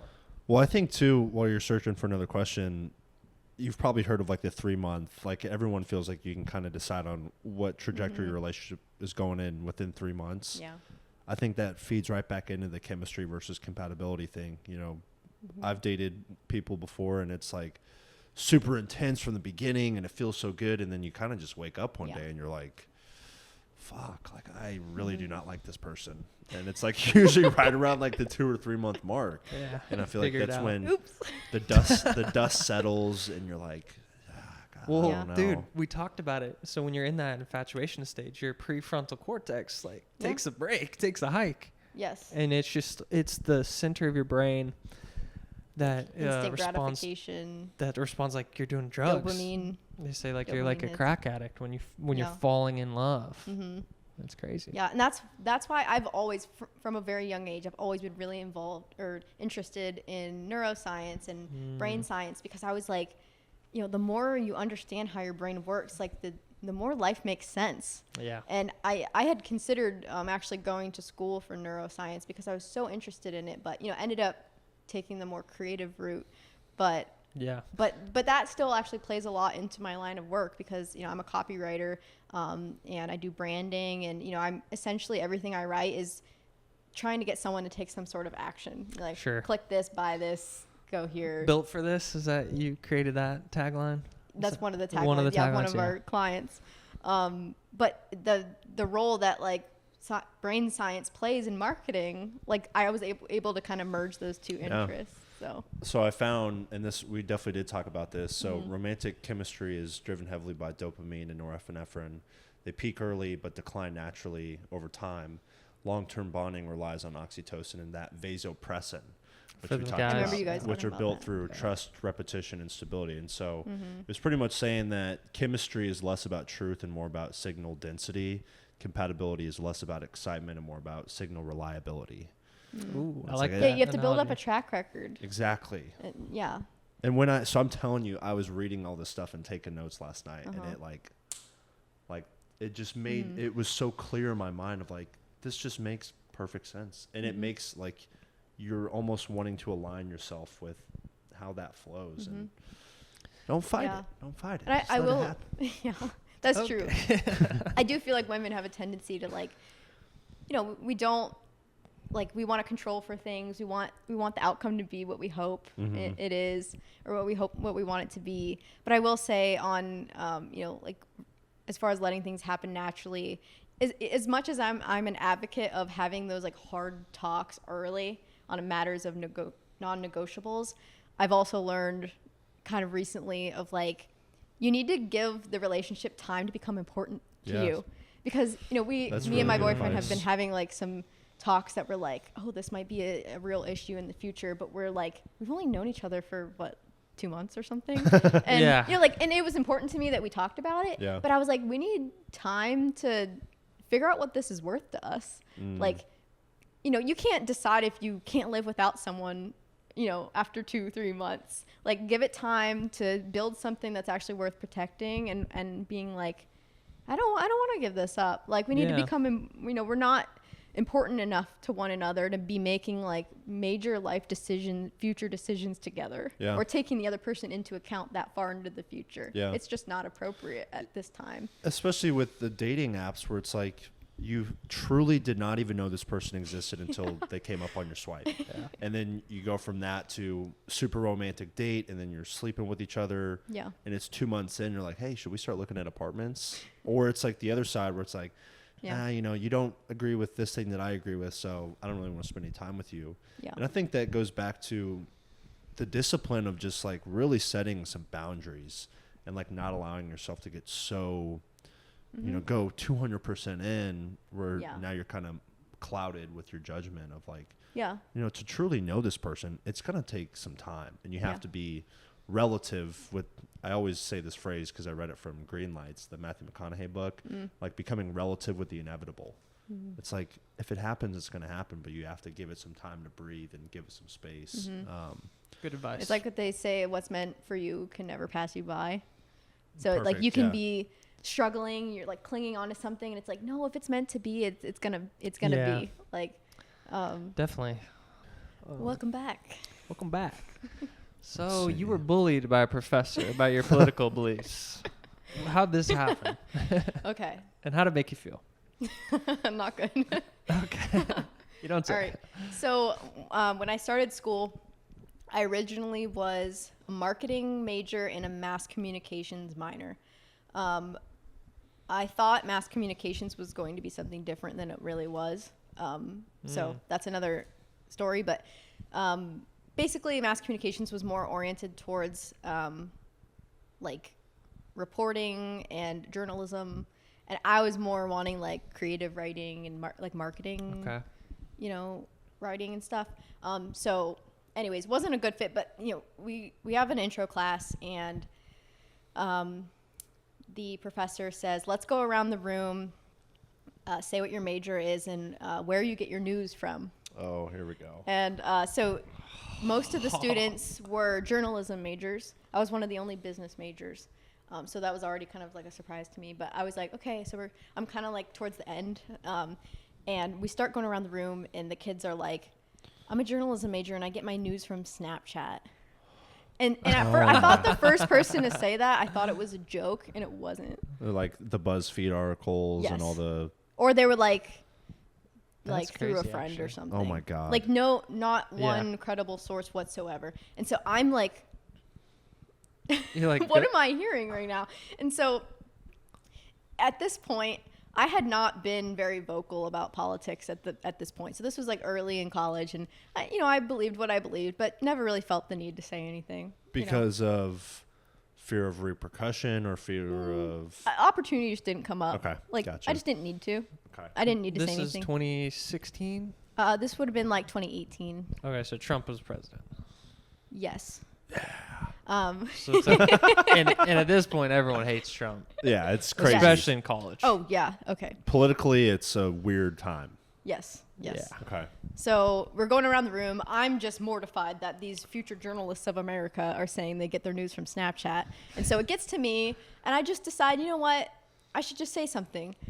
Like, of course, I always try to say something funny, knowing me. And I'm like, I'm a marketing major, and I get my news from @RealDonaldTrump. Like I said, the @ part, just I thought it made it funnier. I was like, @RealDonaldTrump. Which is his X, or his Twitter account at the his time. handle. That's bold. Room Wow. just crickets. Just crickets. Goes silent. The professor just glares at me, and all the students just go silent, and I just laugh at myself. And then they move on. But that's just the beginning.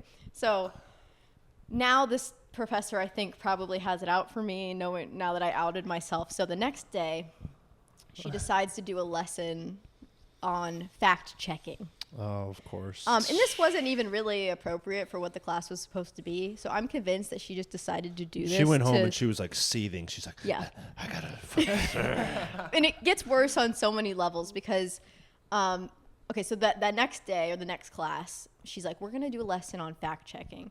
And, I'm like, great. Like, as long as the message is like, let's be objective here. Great. I'm like, let's do that. But she proceeds to pull up a tweet of Trump's, and he claims in the tweet, oh my gosh, X number of people attended this rally, it was crazy, packed. And it's a picture that supposedly is he's on stage, and it's taken from very, very far away, so you almost can't even identify who the people are in the photo. And she's like, we don't even know when this photo was taken. There probably weren't even any people at this rally, and he's just lying. And so slanted. Like she's just making that assumption. Yeah. Like, it'd be different if her message was like, why don't we question if this was taken at this time? that's fair. But no, she was saying he's a liar without any evidence. Yeah. And that didn't sit well with me. So I like raised my hand. I'm always very polite. Like I'm not trying to be argumentative or anything. I like to make a point politely and be done with it. And I just kind of raised my hand. And I was like, hey, I agree that we can't confirm what day this photo was taken. We can't confirm who's on stage. It's way too far away. I'm like, can we just agree to say like let's not be quick to call someone a liar without evidence. Like, can we just say that? She's and like, she just didn't know what to say. And she just looked at me like, you're interrupting what I'm trying to do here. And, you know, basically didn't even acknowledge my comment. And I was like, you know, okay, you know, it's not worth it to me. I said what I wanted to say, whatever. At the end of the lesson, she goes, you know, and that's all I said, like exactly how I just said it now. Yeah. You know, very calm, not emotional, just kind of like, hey, let's not call people liars. Like we can't. Very reasonable, by the way. And so she, at the end of this lesson, she's like, okay, class, make sure you notice, like, you know, you see a lot of stuff online. It can make you upset, it can make you emotional. She's like, make sure when you see stuff like this, you don't get emotional like Veda. And she points at me. And I wasn't emotional. I just said it like that. And she's like, notice if things like this make you emotional like Veda. And she points at me. And every class after that, no one sat next to me. What? Really? Yeah. Because they were all like... They didn't want to associate with me or be... You were emotional. Because, and the sad part is, then she gives us an assignment to say why one of his tweets is racist. Like to dissect a tweet, which is already a stupid assignment, and say like why it's so racist. Dumb. And unfortunately, I wish I had saved that presentation or of what was shown in class, because I would have taken it to the dean, because the dean was actually like fairly conservative and probably would have heard me out. Yeah. But I don't have any proof I don't have the lesson. I should have like taken a screenshot. But I ended up dropping out of that class and switching my second major. And it was the best thing I ever did. So like it all happened for a reason. I ended up switching to entrepreneurship, which was like the best thing I ever did. You're going to find a lot of conservatives and common sense people in those. Well, actually, maybe not. No, a lot of the startup community, at least where I was very liberal. Interesting. But I had this one amazing professor. She taught all the entrepreneurship classes, and me and her just became buddies. And like we would go to comedy clubs together, like comedy shows together, and she would invite me over for dinner. Wow. And like we would just hang out. And she was like one of my first friends. Yeah. Because I didn't know anyone when I first went to Colorado. But anyways, you know, me doing that led me to switching it. And then that led me down this, you know, I was super into got into startups and entrepreneurship. And I was like, you know, they might not have been conservative, but these were the people with like big ideas. Yeah. And they were the people that were like, we don't care how old you are as long as you're competent. And that also, I would say that's a cheat code to like, if you're a student, work at a startup. Sure. Because they're the ones that don't require a resume, just some scrappiness and tenacity. So absolutely, like, and that's cool because you framed it in a way where like you could have been, you felt like a victim, but it worked out in your benefit. It was a blessing that you changed and you found your community. And those startup people, normally they're more socially liberal. Yeah. But when it comes down to economics, they're conservative. I mean, they got to make money. It's like a meritocracy of you can't do it unless you make money. Yeah. Actually, another funny thing that came up wasn't like overtly political, but it was kind of this victim mindset that the school was doing this ethics initiative, and they would bring in speakers to talk about topics of ethics. And I vividly remember this guy, he goes, okay, so there's a company who's like painting this theoretical situation. And he's like, okay, so there's a man and a woman working at a company. The man asks for a raise or negotiates his salary, you know, successfully. He gets paid X amount. The woman finds out that she's working the same job and she's getting paid less. You know, that's unethical on the company's part. And I raised my hand and I said, no, it's not. The woman could have advocated for herself. She could have negotiated a better salary, but she chose not to. That's on her. Dang. And they just were like, just continue. I mean, and I do have, like, I have a stronger personality where, like, I'm willing to raise my hand and say, hey, let's negotiate this. Like, I'm not shy about those things if I think I'm bringing a certain skill set or certain value. I will negotiate for a better deal, like what I think is a fair compensation. So I was like, let's not teach all these young people that it's on your employer whose job is to save money for their company. They're not going to offer you more money unless you ask for it and you tell them why you deserve it. Yeah. So that's like, for that to be a topic of ethics, I was like, this is no. It's teaching entitlement. Yes, like, exactly. Oh yeah, you should get that much. No, like, the world's hard. Yeah. Life's tough. You have to advocate for yourself. And especially saying this with regards to women, that's why so many women are entitled. That like we're telling them in school that they deserve more pay for absolutely no reason. Even if you don't ask for it. Even if you don't ask for it. The biggest one is the crazy. WNBA. Yeah. I mean, it's just, it is what it is. Like, if you don't make money, it's like you're not, you know what I'm saying? Yeah. Like, have you heard that story a little bit? Yeah, well, it's, you know, you get paid even with like professional sports in correlation with the business you bring in. Yeah, it's and not the even viewership about you bring in. Man versus woman, because you know, men's just cricket decisions. or whatever it is. Yeah. Like, they're not making the same as men's NFL. No. Yeah. But exactly.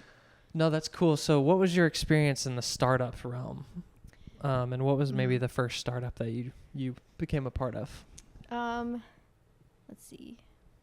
Because I was a part of a little group. It was a student-run business class. We were selling subscriptions.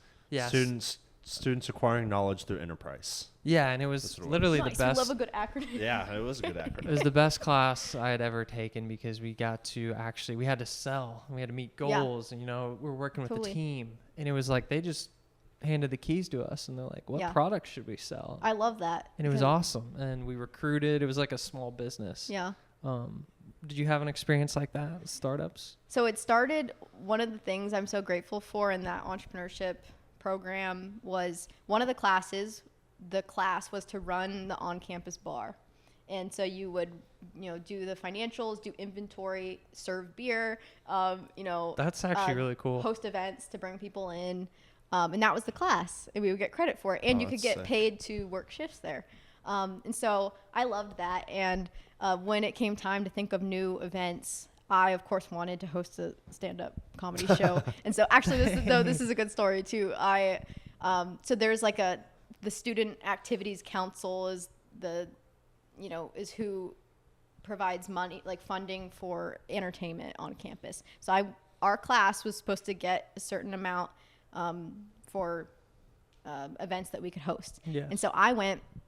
I looked up one of my favorite comedians at the time. I saw that he was touring and he was going to be like near. And I was like, okay, if we catch him like midweek, he could do a midweek gig. And I negotiated with his talent agent. And I negotiated. So the school gave me $3,000. And which wasn't quite enough to book this guy. But I said, hey, like I'm a student. Like I love comedy. And like this is for my class. And like any chance, like let's make this work. And he agreed. And then the Student Activity Council took back my money and they said, we've never done a comedy show and we're afraid no one will show up. So never mind. And that just crushed me. So it's like they give you the keys to do it and learn, but they're like, no, we don't want that. Yeah. So anyways, it kind of started in this class, and then I started to realize like, okay, I want to start branching out. I worked for a bike rack startup. So like hitch racks, aluminum made in America bike racks. That was like the first thing for me. I taught myself how to do everything. I made like a product overview video. I did a demo video I wrote the whole script out for myself, figured out how to rented all the film equipment, figured out how to edit the video because I had never done any of that. And that was really cool. And I found a way. So in the entrepreneurship program, you have like an independent study, but I was like, hey, I'm learning a lot working at startups. I don't really think I should take some of these marketing classes because I'm already learning this. Like I have and I convinced my advisor to approve me getting out of the classes because of my real life experience. Round of applause. Yeah. You don't ask, you're not going to get anything. But that's what I'm saying of like advocating for yourself. Yeah. If you think there's even a slight chance that that's possible, just ask. but have a good argument for it. Yeah. Don't ask and expect just because you're asking they're going to say yes. Be like, this is what I've learned. And they held me accountable. They said, write a log of everything you've done. And shout out to my other advisor. He ran the innovation center at the school, and he was like my number one cheerleader. And so we would go over, I mean, he was signing off on these things, and I'm like, thank you, dude. Dang, but I was held accountable. It was like, what are you learning? What impact are you having on the business? And that is way better experience than sitting in a class, someone reading a textbook to you about a business. Or a PowerPoint. But, you know, not all majors you can do that. Like, obviously, we're talking about entrepreneurship here. Yeah. But, like, have the courage to be like, this is, if I just ask and I have a good argument for it, a lot of things are possible. But a lot of students don't know how to advocate for themselves. They don't know how to articulate their value. They think they have no skills, but they do. And one of my side businesses was helping students redo their resumes. And I would make it look good, make it sound good. And I'm like, it's okay if you don't have a lot of experience. You just have to know, you have to be charismatic. You have to know how to talk about your skills. You don't have to have experience. Most of the jobs I've gotten, I was technically underqualified for in terms of experience. But I told them, let me show you I'm competent. Yeah. And I wouldn't let them down. Let's go. Just give me a chance, coach. Exactly. Put me in the game. Exactly. So we'll get into, because I know you had a dream job against like 4,000 employees. It was kind of a shot in the dark. Yeah. But you took it. But let's ask you this question. Is college a scam? Ooh, hot question. Okay. It is if you don't have the courage to hack it. It is if you don't network. Because every opportunity I got was because I went out of my way, out of what was required of me to find those things and to find those people. If I hadn't done that, I would have gotten zero value out of it. That's huge. Granted, different majors will get a different answer to that. Yeah. For me, you know, I'm in a creative job, you know, as a writer in marketing. You know, people told me I had to have a degree from like a big ad school. Sure. And, you know, I don't have that. I don't even have any formal training in writing. And I'm a writer now. So, I mean, I had always had a knack for it, but there's certain things that formal training that's required to do my job. But I just told people, if you teach me, you know, I'll remember. So there you go. And you learn so much like through working, you know, through the startups too. Because in my personal experience, if I didn't do, so I studied abroad too, and we built a chicken coop for this women's organization in Belize in South America or Central America. And we taught them like how to profit off of it. It was a business type deal. I did that. I did the student run business class. If I didn't do those, it was a big waste of time for me, to be honest. I mean, to do my job now, I technically need a degree. It's just like a barrier. And that's where, sometimes you can't. And we're still kind of lingering around that. But if I didn't do those two experiences, I think it's a scam. Take advantage of all those things that are non-academic. My school had this outdoor program because, you know, we're in Colorado. And so they would take you on whitewater rafting trips for free and, you know, rock climbing. And that's free if you just go.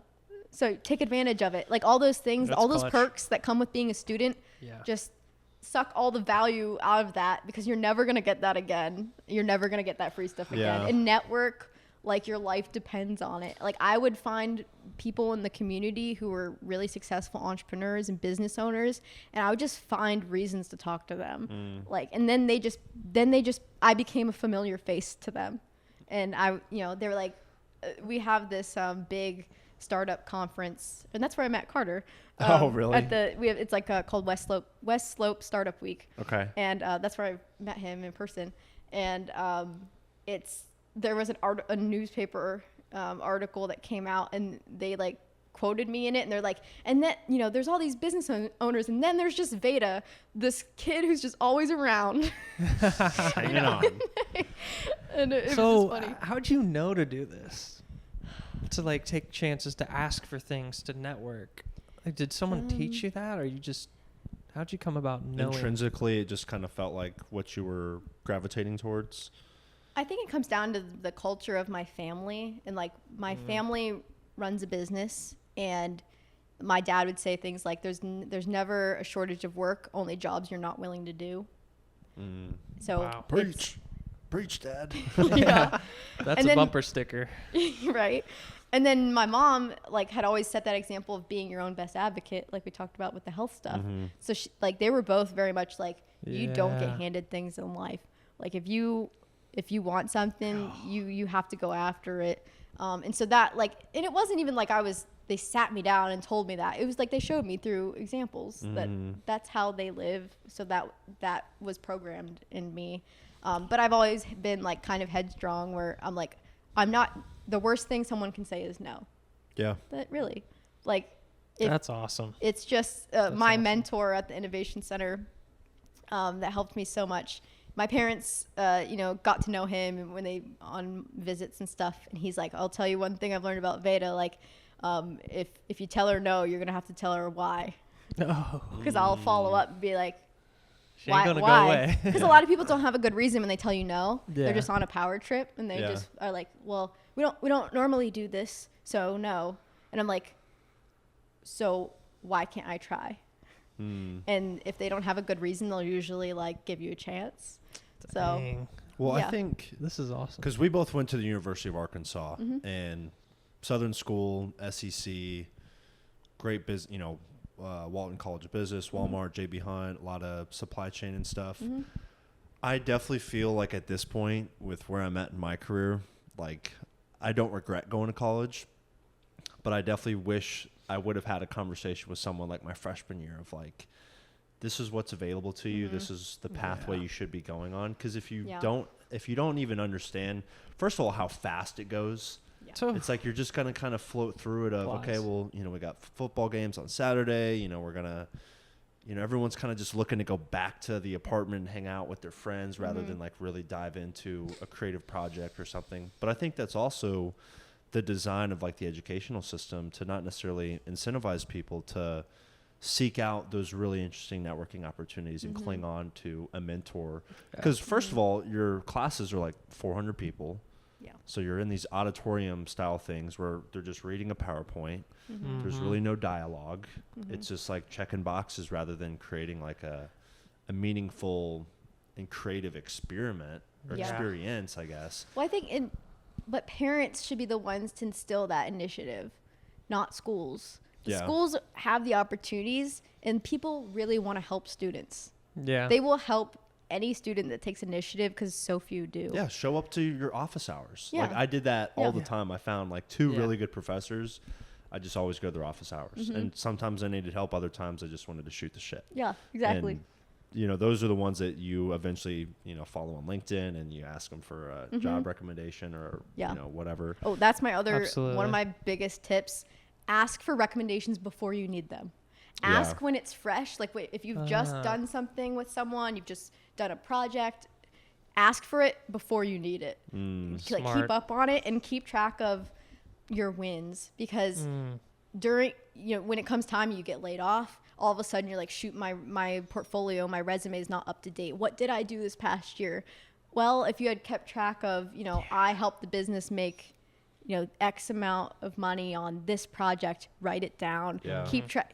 Write down those tangible things. When I was working at an agency, if I wrote like an email campaign, I'm like, I wrote an email campaign that got like an 80% open rate and, this many people clicked through and bought the product. Like, even if that's one thing, it's something. Yeah, those are quantifiable huge metrics that you can use to sell yourself for a potential opportunity. Yeah, like keep up on that. Yeah, 100%. I think the other thing too, graduated during COVID. And that really fucking zapped what felt like the authentic college experience of like taking classes online and still paying the price. And at that point, I know a lot of people, myself included, I was like, fuck it. Yeah. I was like, I don't care about this stuff. And now like the quality of my education felt like it severely diminished. And then, the economy was bad. And I'm not saying this to be victim or excuses or whatnot, because there's always winners and losers. But I think it robbed students of an experience that they were entitled to. And then because they were paying for it. And at the same time, it's like we had been led this promise of, go to a 4-year school, find a trade, find a skill, graduate, you get a good job, and then bing, bang, boom, you're 30 years old, you can afford a house, starting your family. It's not the case whatsoever. And I think that really has eroded like a sense of optimism in people my age of like they feel really lost and they don't think that any type of effort that they can put in is going to generate any type of reward back to them. Yeah, I think the traditional path does not give the ROI that is sustainable for basic goals anymore. That you have to be somewhat entrepreneurial, or just be entrepreneurial in your career. Like, you don't have to work for yourself. Yeah. To like, you can have that attitude and apply it to a corporation that you work for, and you have those nice benefits, but still find a way to be scrappy in that job. Yeah. Because, I don't have a desire. I do freelance some, and I have between jobs, but I don't have a desire to freelance full time because I want the security of those good benefits and things like that. But I also want to grow in that job, make sure like I'm solving problems for that company, and they know like I'm not being passive in that job. Yeah. And that's how you'll continue to get more opportunity. But yeah, I think with the COVID thing during school, it was funny because I did online high school because at that point I was traveling for mountain biking. Oh, so wow. I had to do online high school. And that worked great for me. So I was homeschooled from 2nd to 5th, like truly homeschooled, and then public middle school, then online high school, and then college. Wow. So I've kind of like experienced every type of education. And it was all like good for different reasons, except public middle school. That was terrible. Why? Why was it bad? Well, That's like 5th and 6th grade? 6th to 8th. 6th to 8th, okay. Yeah. Okay, yeah. It was like junior. I know like different states have like different titles for. Yeah. But whatever. Go ahead. Yeah. No, it's the public middle school was rough for me because up until that point, I had experienced so much just traveling with my family and learning like through life instead of learning through a textbook. And so when I was younger, I'm really fortunate that my parents like prioritize like when we go somewhere, yes, it's for bike racing, but like we're going to see Mount Rushmore, and we're going to, visit places and still be learning. Like, it's not all about, like, I took racing seriously, but we did other things. Yeah, you're seeing the world. Yeah, and I'm an only child, so, like, most of the people I interacted with were other adults. And so I'm carrying conversation with other adults instead of just the same kids that are in class. So, like, when I went Mr. Beast and video games. So then when I went back to public middle school, I was like, I don't even want to talk to these kids. Yeah. I would want to talk to my teachers. And like we would open up the textbook and I'd be like, I've been there. Like that picture that I'm looking at, I saw that with my own eyes. And like obviously that was a big privilege that I was able to do that. So like I don't take that for granted. But like not every kid has the opportunity to do that. Not every family does that. But for me, going into public school, having already had those experiences, having interacted with mostly adults, I was bored and I wanted more out of school. Like I was like, you were developed at a different rate than the kids that went to the other schools. I'm really curious, how did your parents do that? The homeschooling, was it them just sitting down with you and teaching you things and seeing how they do their business? Was there other families involved? So we were pretty on our own. So we had tried, there's always homeschool communities everywhere, but when I was a kid, it wasn't like it is now. Like it was just like weird, like we all know the stereotypes, right? The weird homeschool families that are sheltered and like, so that's kind of what we were working with in the community. And then my mom was like, they're weird. We probably shouldn't hang out with them. Because I think the big concern is like the socialization. Yes. So this is one of the things, like when I start talking to someone about kids and raising them and education, the first thing they'll say is, well, I want to make sure my kids are socialized. And I'll say, well, look at me. Like, I mean, am I not an example? Like, I'm well socialized. And when because I interacted with a lot more adults, that actually made me better socialized. And when I got to college, I was shocked by the number of how few students in their late teens, early 20s could actually present something, like do a presentation, talk to an adult, look them in the eyes, shake someone's hand. I mean, these are just basic things that people couldn't do. And here I am, the homeschool kid, like, nice to meet you, like looking someone in the eyes. Settle down like, there. That's so crazy because, I feel like that's even worse now. Yeah. Kids are just in being their phones. The iPad. Babies. Yeah, the iPad babies. Yeah. I'm very concerned about that. Just seeing kids walking around with their face in an iPad and they're not getting socialized. No. I feel like everyone that I know, like our age and even people with young, kids, it's like really they want to homeschool. Yeah. Because it's like it seems like the right way, especially now. You just don't want your kid learning from some woke blue-haired chick who's got the rainbow flag on. Yeah. And every family's different, and it's, you don't need as big of a support system to do it as you might think. Like my family is just a family of 3. We didn't really get involved with other homeschool families. And, my dad has always run his business. He owns a tree service. And my mom worked part-time teaching like private Pilates and stuff. Nice. So we had a little studio off our house. She would just have one-on-one clients come in her time on her schedule, and that's awesome. So she could be home with me. And obviously it wasn't a full-time job, and my dad didn't even make a ton of money at that point, because we were a young family.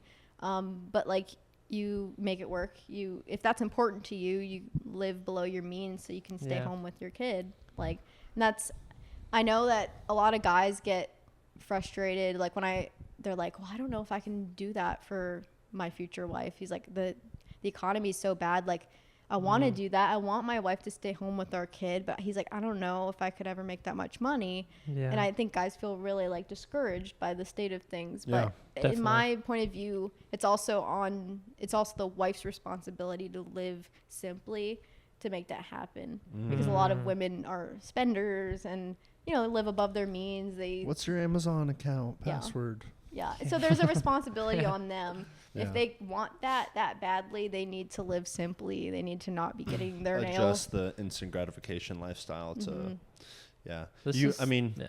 sounds like your family is like the perfect embodiment of like the American dream of like building your own, understanding where you're at, where you want to get to, and putting in the effort to make that happen, where a lot of people, kind of what we've talked about already, like the entitlement, and they want it but they not going to do anything to go get it, but then they blame everyone for not getting it, which is very tiresome. They're really jealous of other people, but they weren't willing to do that themselves. So they'll really hate on other people. And I wouldn't even qualify that as like competition. It's like resentment for someone just trying harder than you. And like people like, I remember a word that I used to hate getting when I was growing up, like people calling you a tryhard. I fucking hated that because it was like, it felt like disrespectful to like, I'm putting an effort and you're not, and so now you're gonna try to belittle me and like shame me. You do your homework. You did you turn in your assignment, nerd. We're gonna give you a swirly at lunch. No, I think like when you kind of ask like what did homeschooling look like? I mean it people think you have to check all these boxes for education, but when your kids are under a certain age, like they just need to be learning life skills, and and my mom really focused on reading and writing, and I'm a writer now, but that was critical because it's like, I mean, communication's everything, and she was like, if I focus on this, it could be something simple like make sure you're writing thank you notes to all the family members that got you a birthday gift, like handwrite in cursive, putting your thoughts on the paper. Yeah, so like those kinds of simple things. And then, I would go with her to do things. And I wasn't like involved in the family business much, but they still taught me about finances and how to be smart with money. But, if it was like 2nd to 5th grade, so it was like she would still refer to like, the state still has certain like requirements of testing, and I did all the required testing. Because in middle school, I ended up, because I hated it, then I went back out. Like I still had to, take the SAT and take the, all the Pennsylvania has like the Keystone testing or something, whatever that is. I still had to do all that. I'm not like going rogue out here. Like I'm still meeting all the state requirements and doing well on them. And a lot of colleges now are purposely recruiting homeschool students because they're performing better on and elevating their test averages. So that's become something recently. I mean, it just makes sense. Feels like this is the blueprint. This is how, it's worked out great for you. And it seems like it would be the way to do it. Because even during college, like I was in sociology class, and I had a gay professor tell me about like the nuclear family's not important and all this stuff, and gender roles are, you can make them up, and all this crap, and you become like indoctrinated. So I think it really is an indoctrination and that's station. Yeah, and that's, I mean, we could segue into this, but our younger brother teaches at a high school, or he's got like an administrative role at our high school that we went to, and just hearing the stories from him about what goes on in these classrooms, and half these kids are sleeping and they're wearing hoodies and got their headphones in. No one cares anymore. And that's why we see a lot of the drastic increase of exit from teachers and administrators in the education system, because they're like, we can't help these kids, and the state or the federal government isn't helping us. And I think there was just that, I don't know if it was a law that was passed, but the policy of like the parent choice for schooling districts. Like it used to have to be, if you live within this zip code, like you have to go to this school, and now it's like you can take your kids wherever you want to take them, which is freedom. Yeah, freedom of choice. Freedom's always good, I think. But TPUSA and Charlie Kirk were working on the college campus because they knew that this was the battleground for the future generation. Yeah. Were you did you listen to a lot of Charlie Kirk? Were you heavy in the TPUSA at the time? I had joined my school's chapter. No way. And they wanted me to be president of the chapter, and I was like, I have too much going on. And in hindsight, I really wish I had done that, because I didn't really realize how it wasn't a big deal. And it wasn't very popular, and we didn't have a lot of like structure to our club. Because clubs need structure. They need someone to lead them and goals that you're trying to hit. Yeah. And so it was, for me, I just kind of joined as a social thing. Because as I started to be a little more vocal, I was like, well, this would probably be a great place to start, to meet people. And of course, I made friends there. But I was by no means like an activist or anything. We were just getting together to hang out. We weren't really doing anything. Yeah. And I wouldn't even say I was aware of who Charlie Kirk was, for sure. I wasn't like watching all the videos all the time, but I was aware. And I don't know. I think of course, like a lot of people, I think we just didn't realize how significant it was until something like that happens. Yeah. And I think about all the ways I could have done more, like getting more involved, and like, I could have made such a bigger difference if I had really like tried to, take on leading the club, and like maybe I could have made a bigger difference, and what could have been more than just a social thing. Yeah. So I guess looking back, I'm like, if you see a movement that is important to you, like you should really try to make a big difference in it, not be passive. Like, of course, some things you join for social purposes, and that's great, like for people, but for something like that, they're really trying to do something important. But I knew who Charlie was. At that point when I joined the club, I wasn't just like telling people my beliefs without being asked, but if someone asked me, I would be honest. And of course I was on dating apps at that point, so I was being really upfront about it, especially on that. But yeah, I don't know. It wasn't a huge thing on my campus. Gotcha. So. Like, do you feel like, I guess just with everything that's happened recently and the tragedy that did occur, it did highlight how significant the work with Turning Point was, and is still when he's still gone. But, and it kind of like, for me at least, it makes me put the tinfoil hat on a little bit, because of, first of all, Turning Point was leading people to think for themselves instead of being told. I think you talked about like not just doing what you're told, but like thinking how to think or whatever.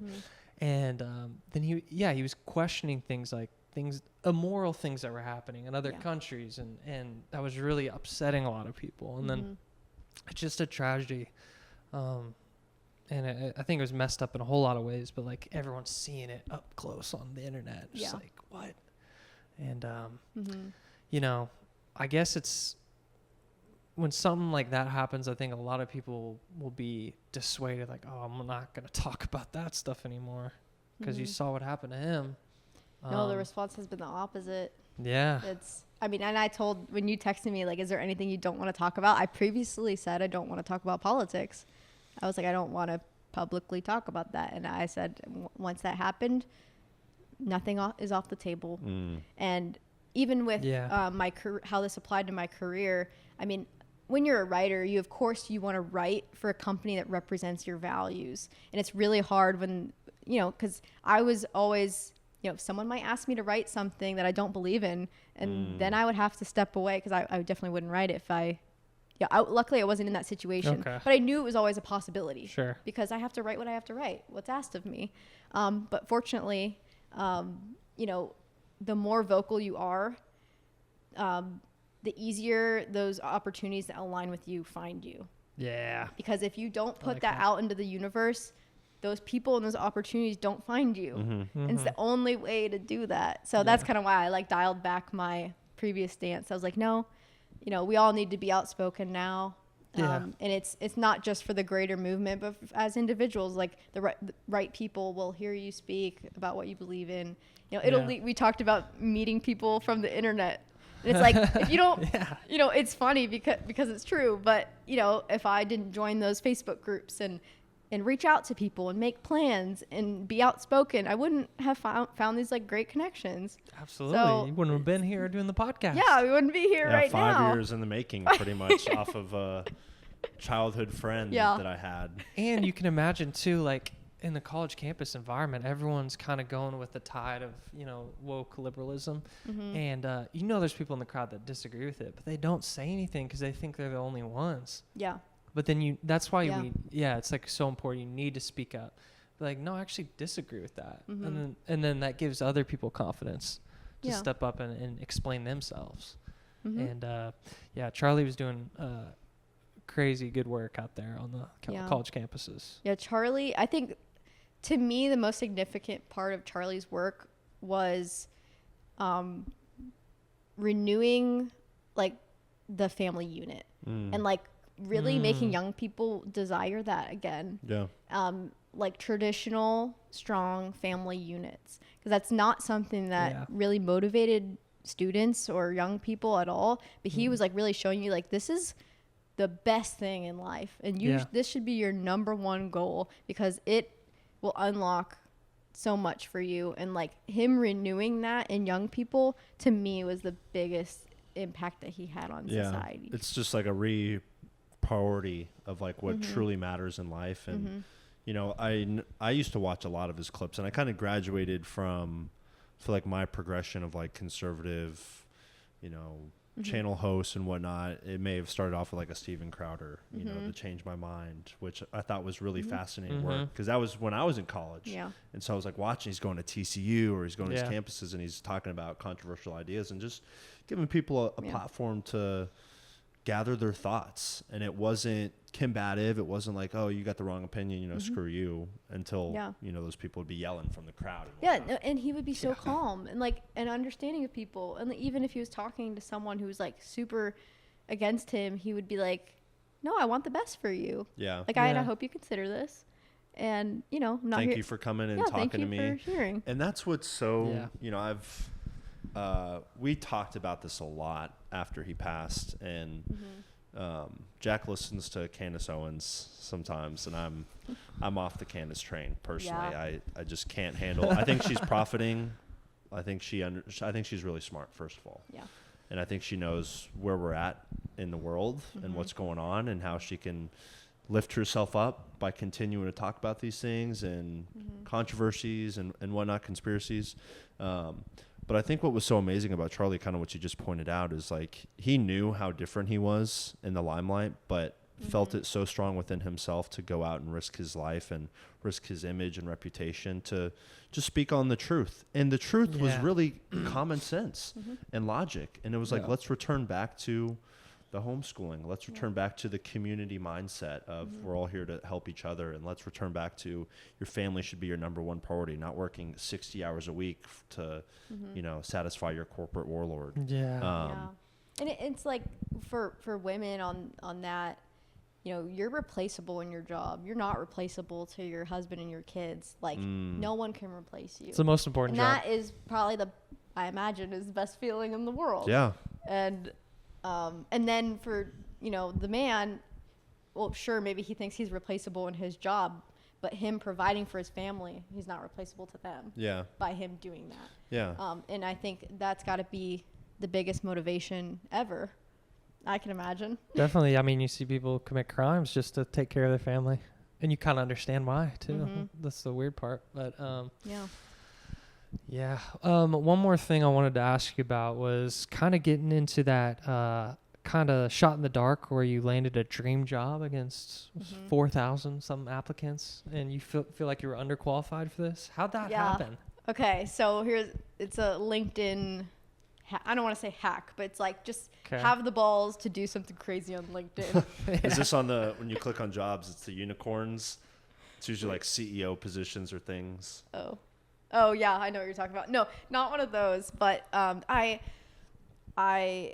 wanted to get into copywriting when I realized what it was, and that that is the perfect career for me. But, you know, copywriting, most people that get into that have formal writing training. They maybe have an English degree or have gone to school at like a big ad school. I had none of those things. I just always knew I liked writing and I was good at it. And so I found this job for an agency. It looked super cool. And when you apply to a job and it tells you like how many applicants, and I saw it and I'm like, man, I'm really interested in this. And I was like, it says 4,000 applicants. Like, oh no, like I'm just gonna, no one's gonna notice me. So I was like, I went to the CEO's profile and I scrolled.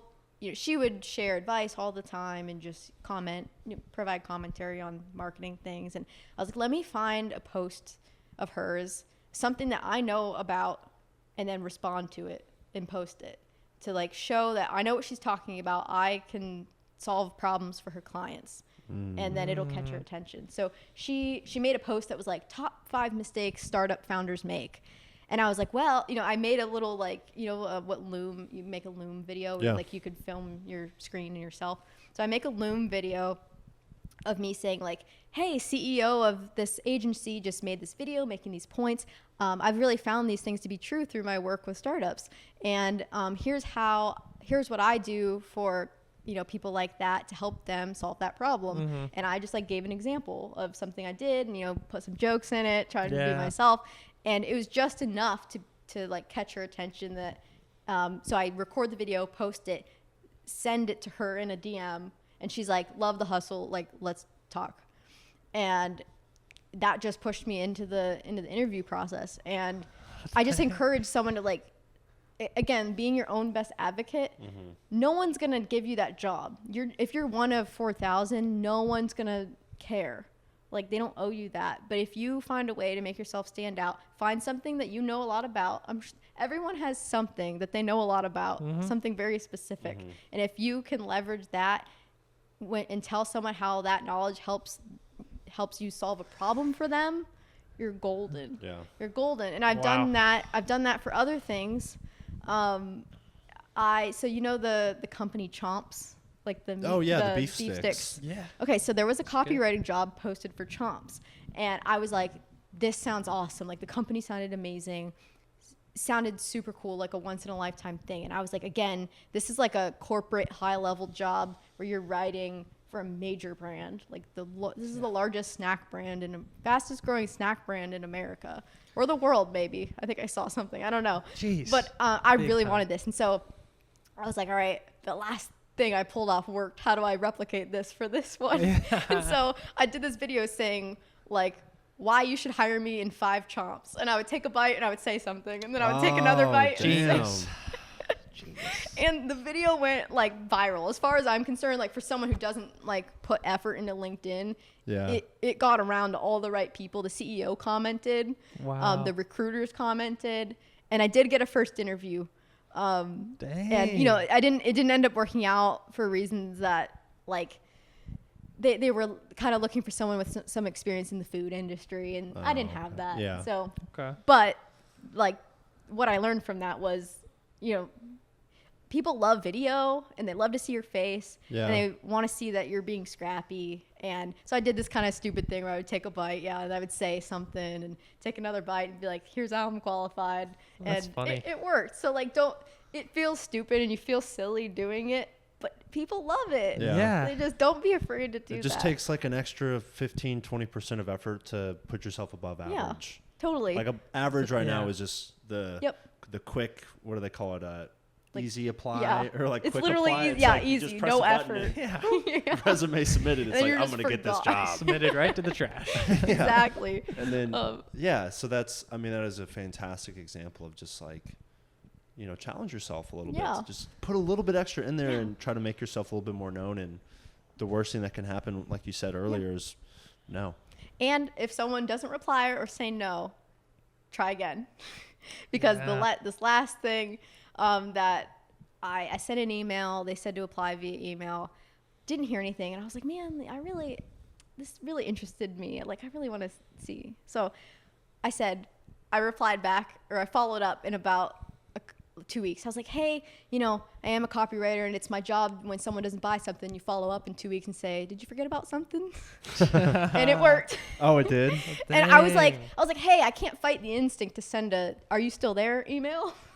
Wow. Because that's literally what the job requires of me. And they thought it was That's funny. insane. And they ended up following up and it worked out. So it's amazing.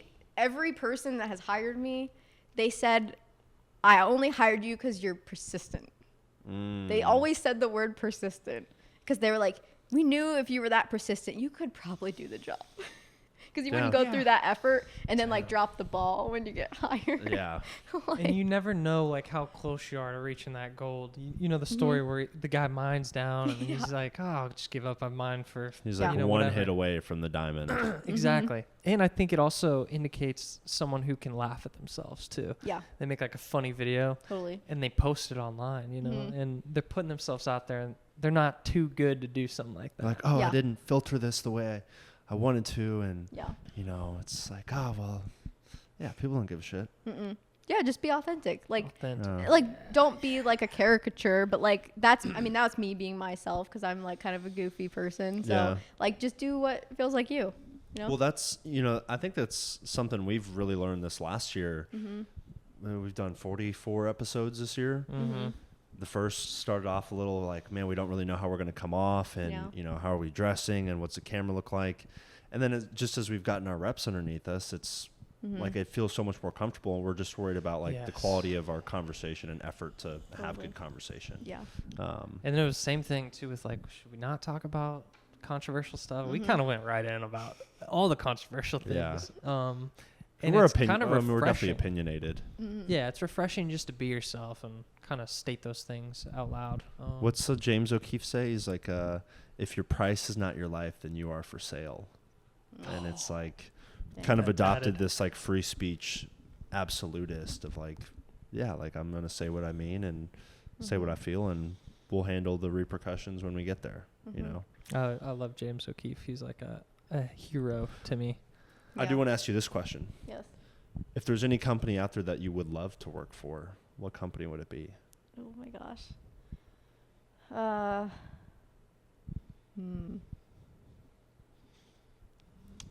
Chomps. You want to give Chomps a second chance? Chomps, you want to give them a second chance? Well, I think things don't work out for a reason. Yeah. So when they don't, I just look ahead and you always see why in retrospect. Yeah.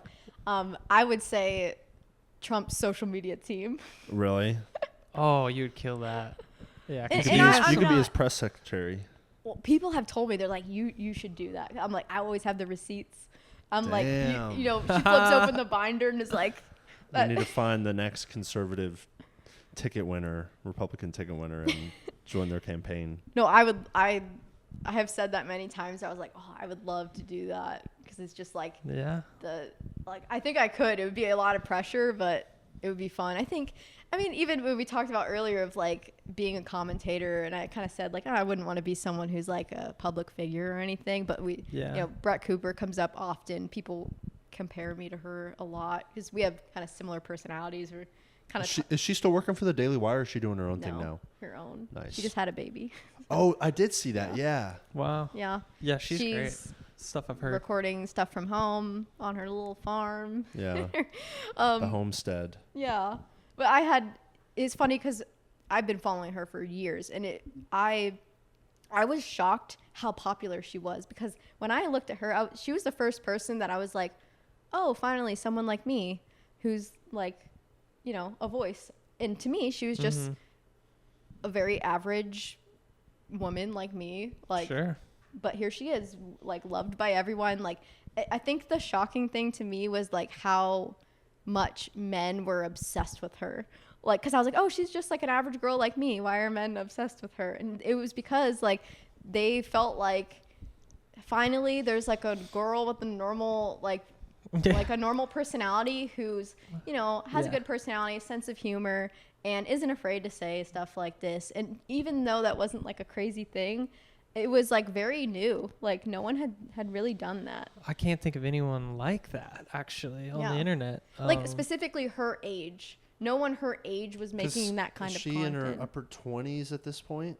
Maybe? She's younger than me. She's like 23. Damn. Yeah. Really? Wow. She's very young. She seems beyond her years. Yeah. Like, but when I like looked at her and how popular she was, I was just shocked by like, oh, hey, that's just a normal girl like me, and like people love her. Like, that's crazy. She just decided to start filming one day and I think too, like Michaela Peterson, I've seen a lot of her content, and she's just like, I mean, she's got her crazy like lioness diet, but she's just like a voice of reason, you know? Yeah, I feel like you could easily set something up, and you never know, like catch fire overnight. And then on the other side of the aisle, you got Caller Daddy. Right. Oh, there's a lot of giving those out terrible advice to women. Yeah. Hey, let's bring on Kamala. I think it's like the number 3 podcast in the world. It's ridiculous. Caller Daddy. Yeah. So no, I don't want to be a commentator, but I would love to just use my skill set to work for Trump. Anything that Trump or any movement that I believe in. So Well, Aura Ring. That would be kind of cool. You're here in Texas, so you need to go visit a Buc-ee's. Oh yeah. Maybe you can work for them. I love Buc-ee's. America's fastest growing gas station, Whataburger. Yeah, Where are some like good like you guys, OG like, Texas? Show me all the milestones. Yeah. You gotta stop at Buc-ee's. Go to the Dr. Pepper Museum. Yeah, for sure. Have you gotten barbecue yet? I got Tex-Mex. Oh, that's good too. Where'd y'all go? We went to Chewy's. Yeah. Oh, that's good. Chewy's is all right. Yeah. You got to go to Joe T. Garcia's. Oh yeah, you had mentioned that to me. That's a spot. Joe T's. If y'all aren't doing anything later, y'all should definitely. Yeah, go down. I really want to go. There's a comedy show tonight, but Who? My friends have other plans. It's Rocky Dale Davis. He's like kind of this like blue collar looking guy. At Hyenas. I really want to go to it, but my friends have other plans. Need to hit up the stockyards too. That's what we're doing today. Okay, nice, perfect. Nice. Go to Billy Bob's. They got a concert going. But I don't drink, and I never have, so it's kind of interesting. Really, I've never had alcohol in my whole life. My parents also never have. Wow. Like you never tried it? Never. And I just decided, because it was normal in my family, like you know, whatever your parents do kind of becomes your normal. Yeah. And of course, I had the option when I got older. If I wanted to, I could. No one's stopping me. But I just kind of decided that it was sort of like a proof that I couldn't be swayed by peer pressure. Like when I told people I don't drink and you can't make me drink, they know I'm serious, that like I'm not susceptible to peer pressure. And I just kind of like being able to say like, that. what happened? Yeah. It's like, it's not that serious. It's not that deep. It's just. Yeah. They're like, you want to drink? No, I'm okay. You're like, I actually don't drink. She's like, oh, did something happen? It's like you just murdered someone. You don't poison your body every weekend? Well, and people, they make you feel like, oh, you think you're better than us because you don't 100%. Drink. And they judge you. They pressure you to join them. And then if you don't, they make you feel like you're judging them. I'm like, no, it's just my choice. And it's like they think that you can't have fun. Yeah. Sober. Yeah. Yeah. I've had another scam. experiences like that. Living in Nashville, where it's like everyone fucking drinks like a fish, and you decide to not drink, and it's just like, then you're the odd one out. Yeah, you're like the wet blanket on everyone. They feel like they can't have fun if you're there. They're like, oh, he's not drinking over there. Yeah. So that's I'm not a big nightlife person. It's probably for the better. There's go not home, much good happens. Watch a comedy special. Go to bed. Who's your favorite comedian? Ooh. Oh my gosh. Who did I see recently? Well, Nate Bargatze has been a long-time favorite. I've met him. I have a picture with him. I'll have to show you. I met him when he was still playing clubs. So I went backstage and met him. Wow. And my mom surprised me. It was a Christmas time. We went to Hilarities in Cleveland, best comedy club in the country. And she had emailed the club in advance to like surprise me. That she was like, my daughter's his biggest fan. Like, can she meet him? Dang. And so the show ends. You know how they normally do like the meet and greet thing? Yeah. So everyone's like rushing to get in line. And this guy just comes up to my table and he's like, follow me. And I'm like, what? I'm trying to get in line. And he's like, follow me. And we go backstage and I meet Nate Bargatze. No way. That's so cool. He's really funny. And I like his style of humor, the clean humor. Yeah, very dry. Makes me laugh. A couple, Dusty Slay. He's like this redneck guy. Really? I like him. Very similar dry humor. I don't know if I've heard him. I've seen kind of a trailer park looking guy, long hair. Yeah, I've heard of him. I think Andrew Santino is one of my favorites. Oh, yeah, he's good. I like Shane I love Gillis. Adam Ray. Yeah, Shane Gillis. Tony Hinchcliffe.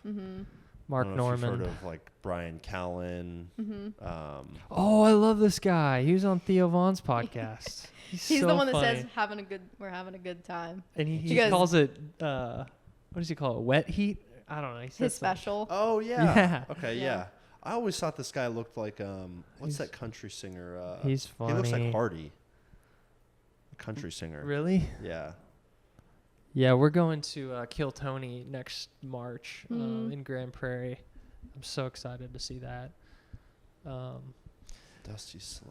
I have a couple quick hitters for you. Okay. If you want to answer these real quick, just rapid fire. Okay. Okay, you ready? Yeah. All right. Most overrated career advice. Overrated career advice. Oh. You can pass if you. Let's pass for now. Okay. Biggest lie told to young women.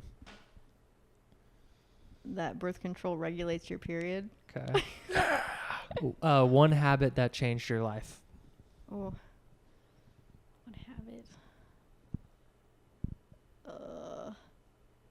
Getting a standing desk.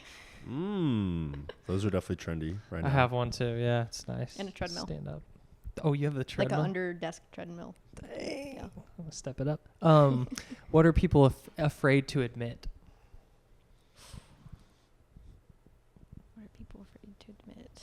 These are deep.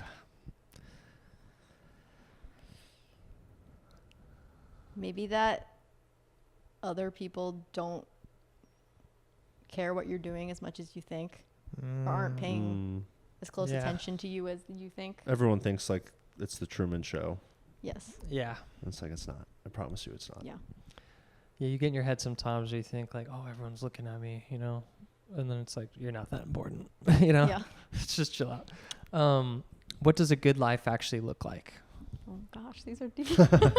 I'll hit you with a softball here after this one. Okay. What does a good life look like? I think when you don't have the feeling to show people how good your life is, it's good. Because when you have the need to like, I need to post on Instagram like that that I look cool or that I'm doing cool things, probably means that your life's actually not that good, and you're like, you want the illusion that it is. Yeah. Feeling that it is. Because when I've been the most content, I'm present and I don't pull my phone out. I'm just like enjoying the company of the people I'm spending time with. So. Agreed. Yeah. All right, let's get a softball. Okay. What's your favorite movie? Favorite movie? Napoleon Dynamite. Oh, what's your favorite character in Napoleon Dynamite? Napoleon. It's not Uncle Rico? Oh, that would be hard. Pedro? Napoleon Dynamite and Nacho Libre are my favorite movies. That's awesome. Interesting. Okay. They're from the same director, so it's like the same type of weird. What's the last movie you've seen? Ooh, I was just talking to someone about movies and how like there's no good movies anymore. And so me and my family, we always end up finding like some random old movie that like no one's ever heard of, and like trying to find like a gem of a movie. And we saw this movie recently called Ralph St. Laurent. I think Ralph St. Laurent. It's about like this kid in the Catholic school, and he wants to, you know, he has a really hard home life, and he wants to become a runner and compete in the Boston Marathon. And it's a comedy, like it's very funny, but it's like extremely heartwarming and like almost will make you cry and laugh. And it was just like kind of a gem of a movie. Sounds good. Have you seen The Wrong Missy? No. No. That's next on your list. Okay. That one's so funny. David Spade. It's like that kind of Adam Sandler cast. It is freaking hilarious. Okay. That's good. I honestly probably watch more comedy specials than movies. Oh, if yeah. I'm being honest. So. That's okay. I mean, it almost feels like a movie sometimes too. Yeah. What's like a comedy special we should watch? Ooh. Oh gosh. Just a good one that you've seen recently. Recently. Or your favorite. Doesn't matter.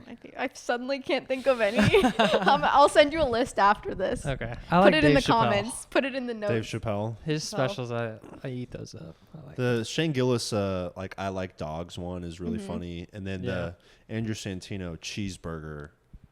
I gotta watch that. Golden. That one's golden. Yeah. Well, Veda. Is it Veda or Veda? Veda. Veda. Okay, sorry. Darth Veda. Let's wrap this up. I know you gotta go. You got plans, but thanks for coming on. Is there anything you want to say to end this out? To our listeners out there? I don't know. Thanks for having me, guys. Yeah. This was fun. Of course, yeah. This is really fun. Is there you want to name drop your social handles if people want to reach out to you, follow you, anything like that? Or you want to keep it kind of on the low? I'm private on socials, but I'll plug my like freelance writing business, thewesternwordsmith.com. westernwordsmith.com. She's really great. Give her some business. And she's conservative. Let's go. All right. Thanks, guys.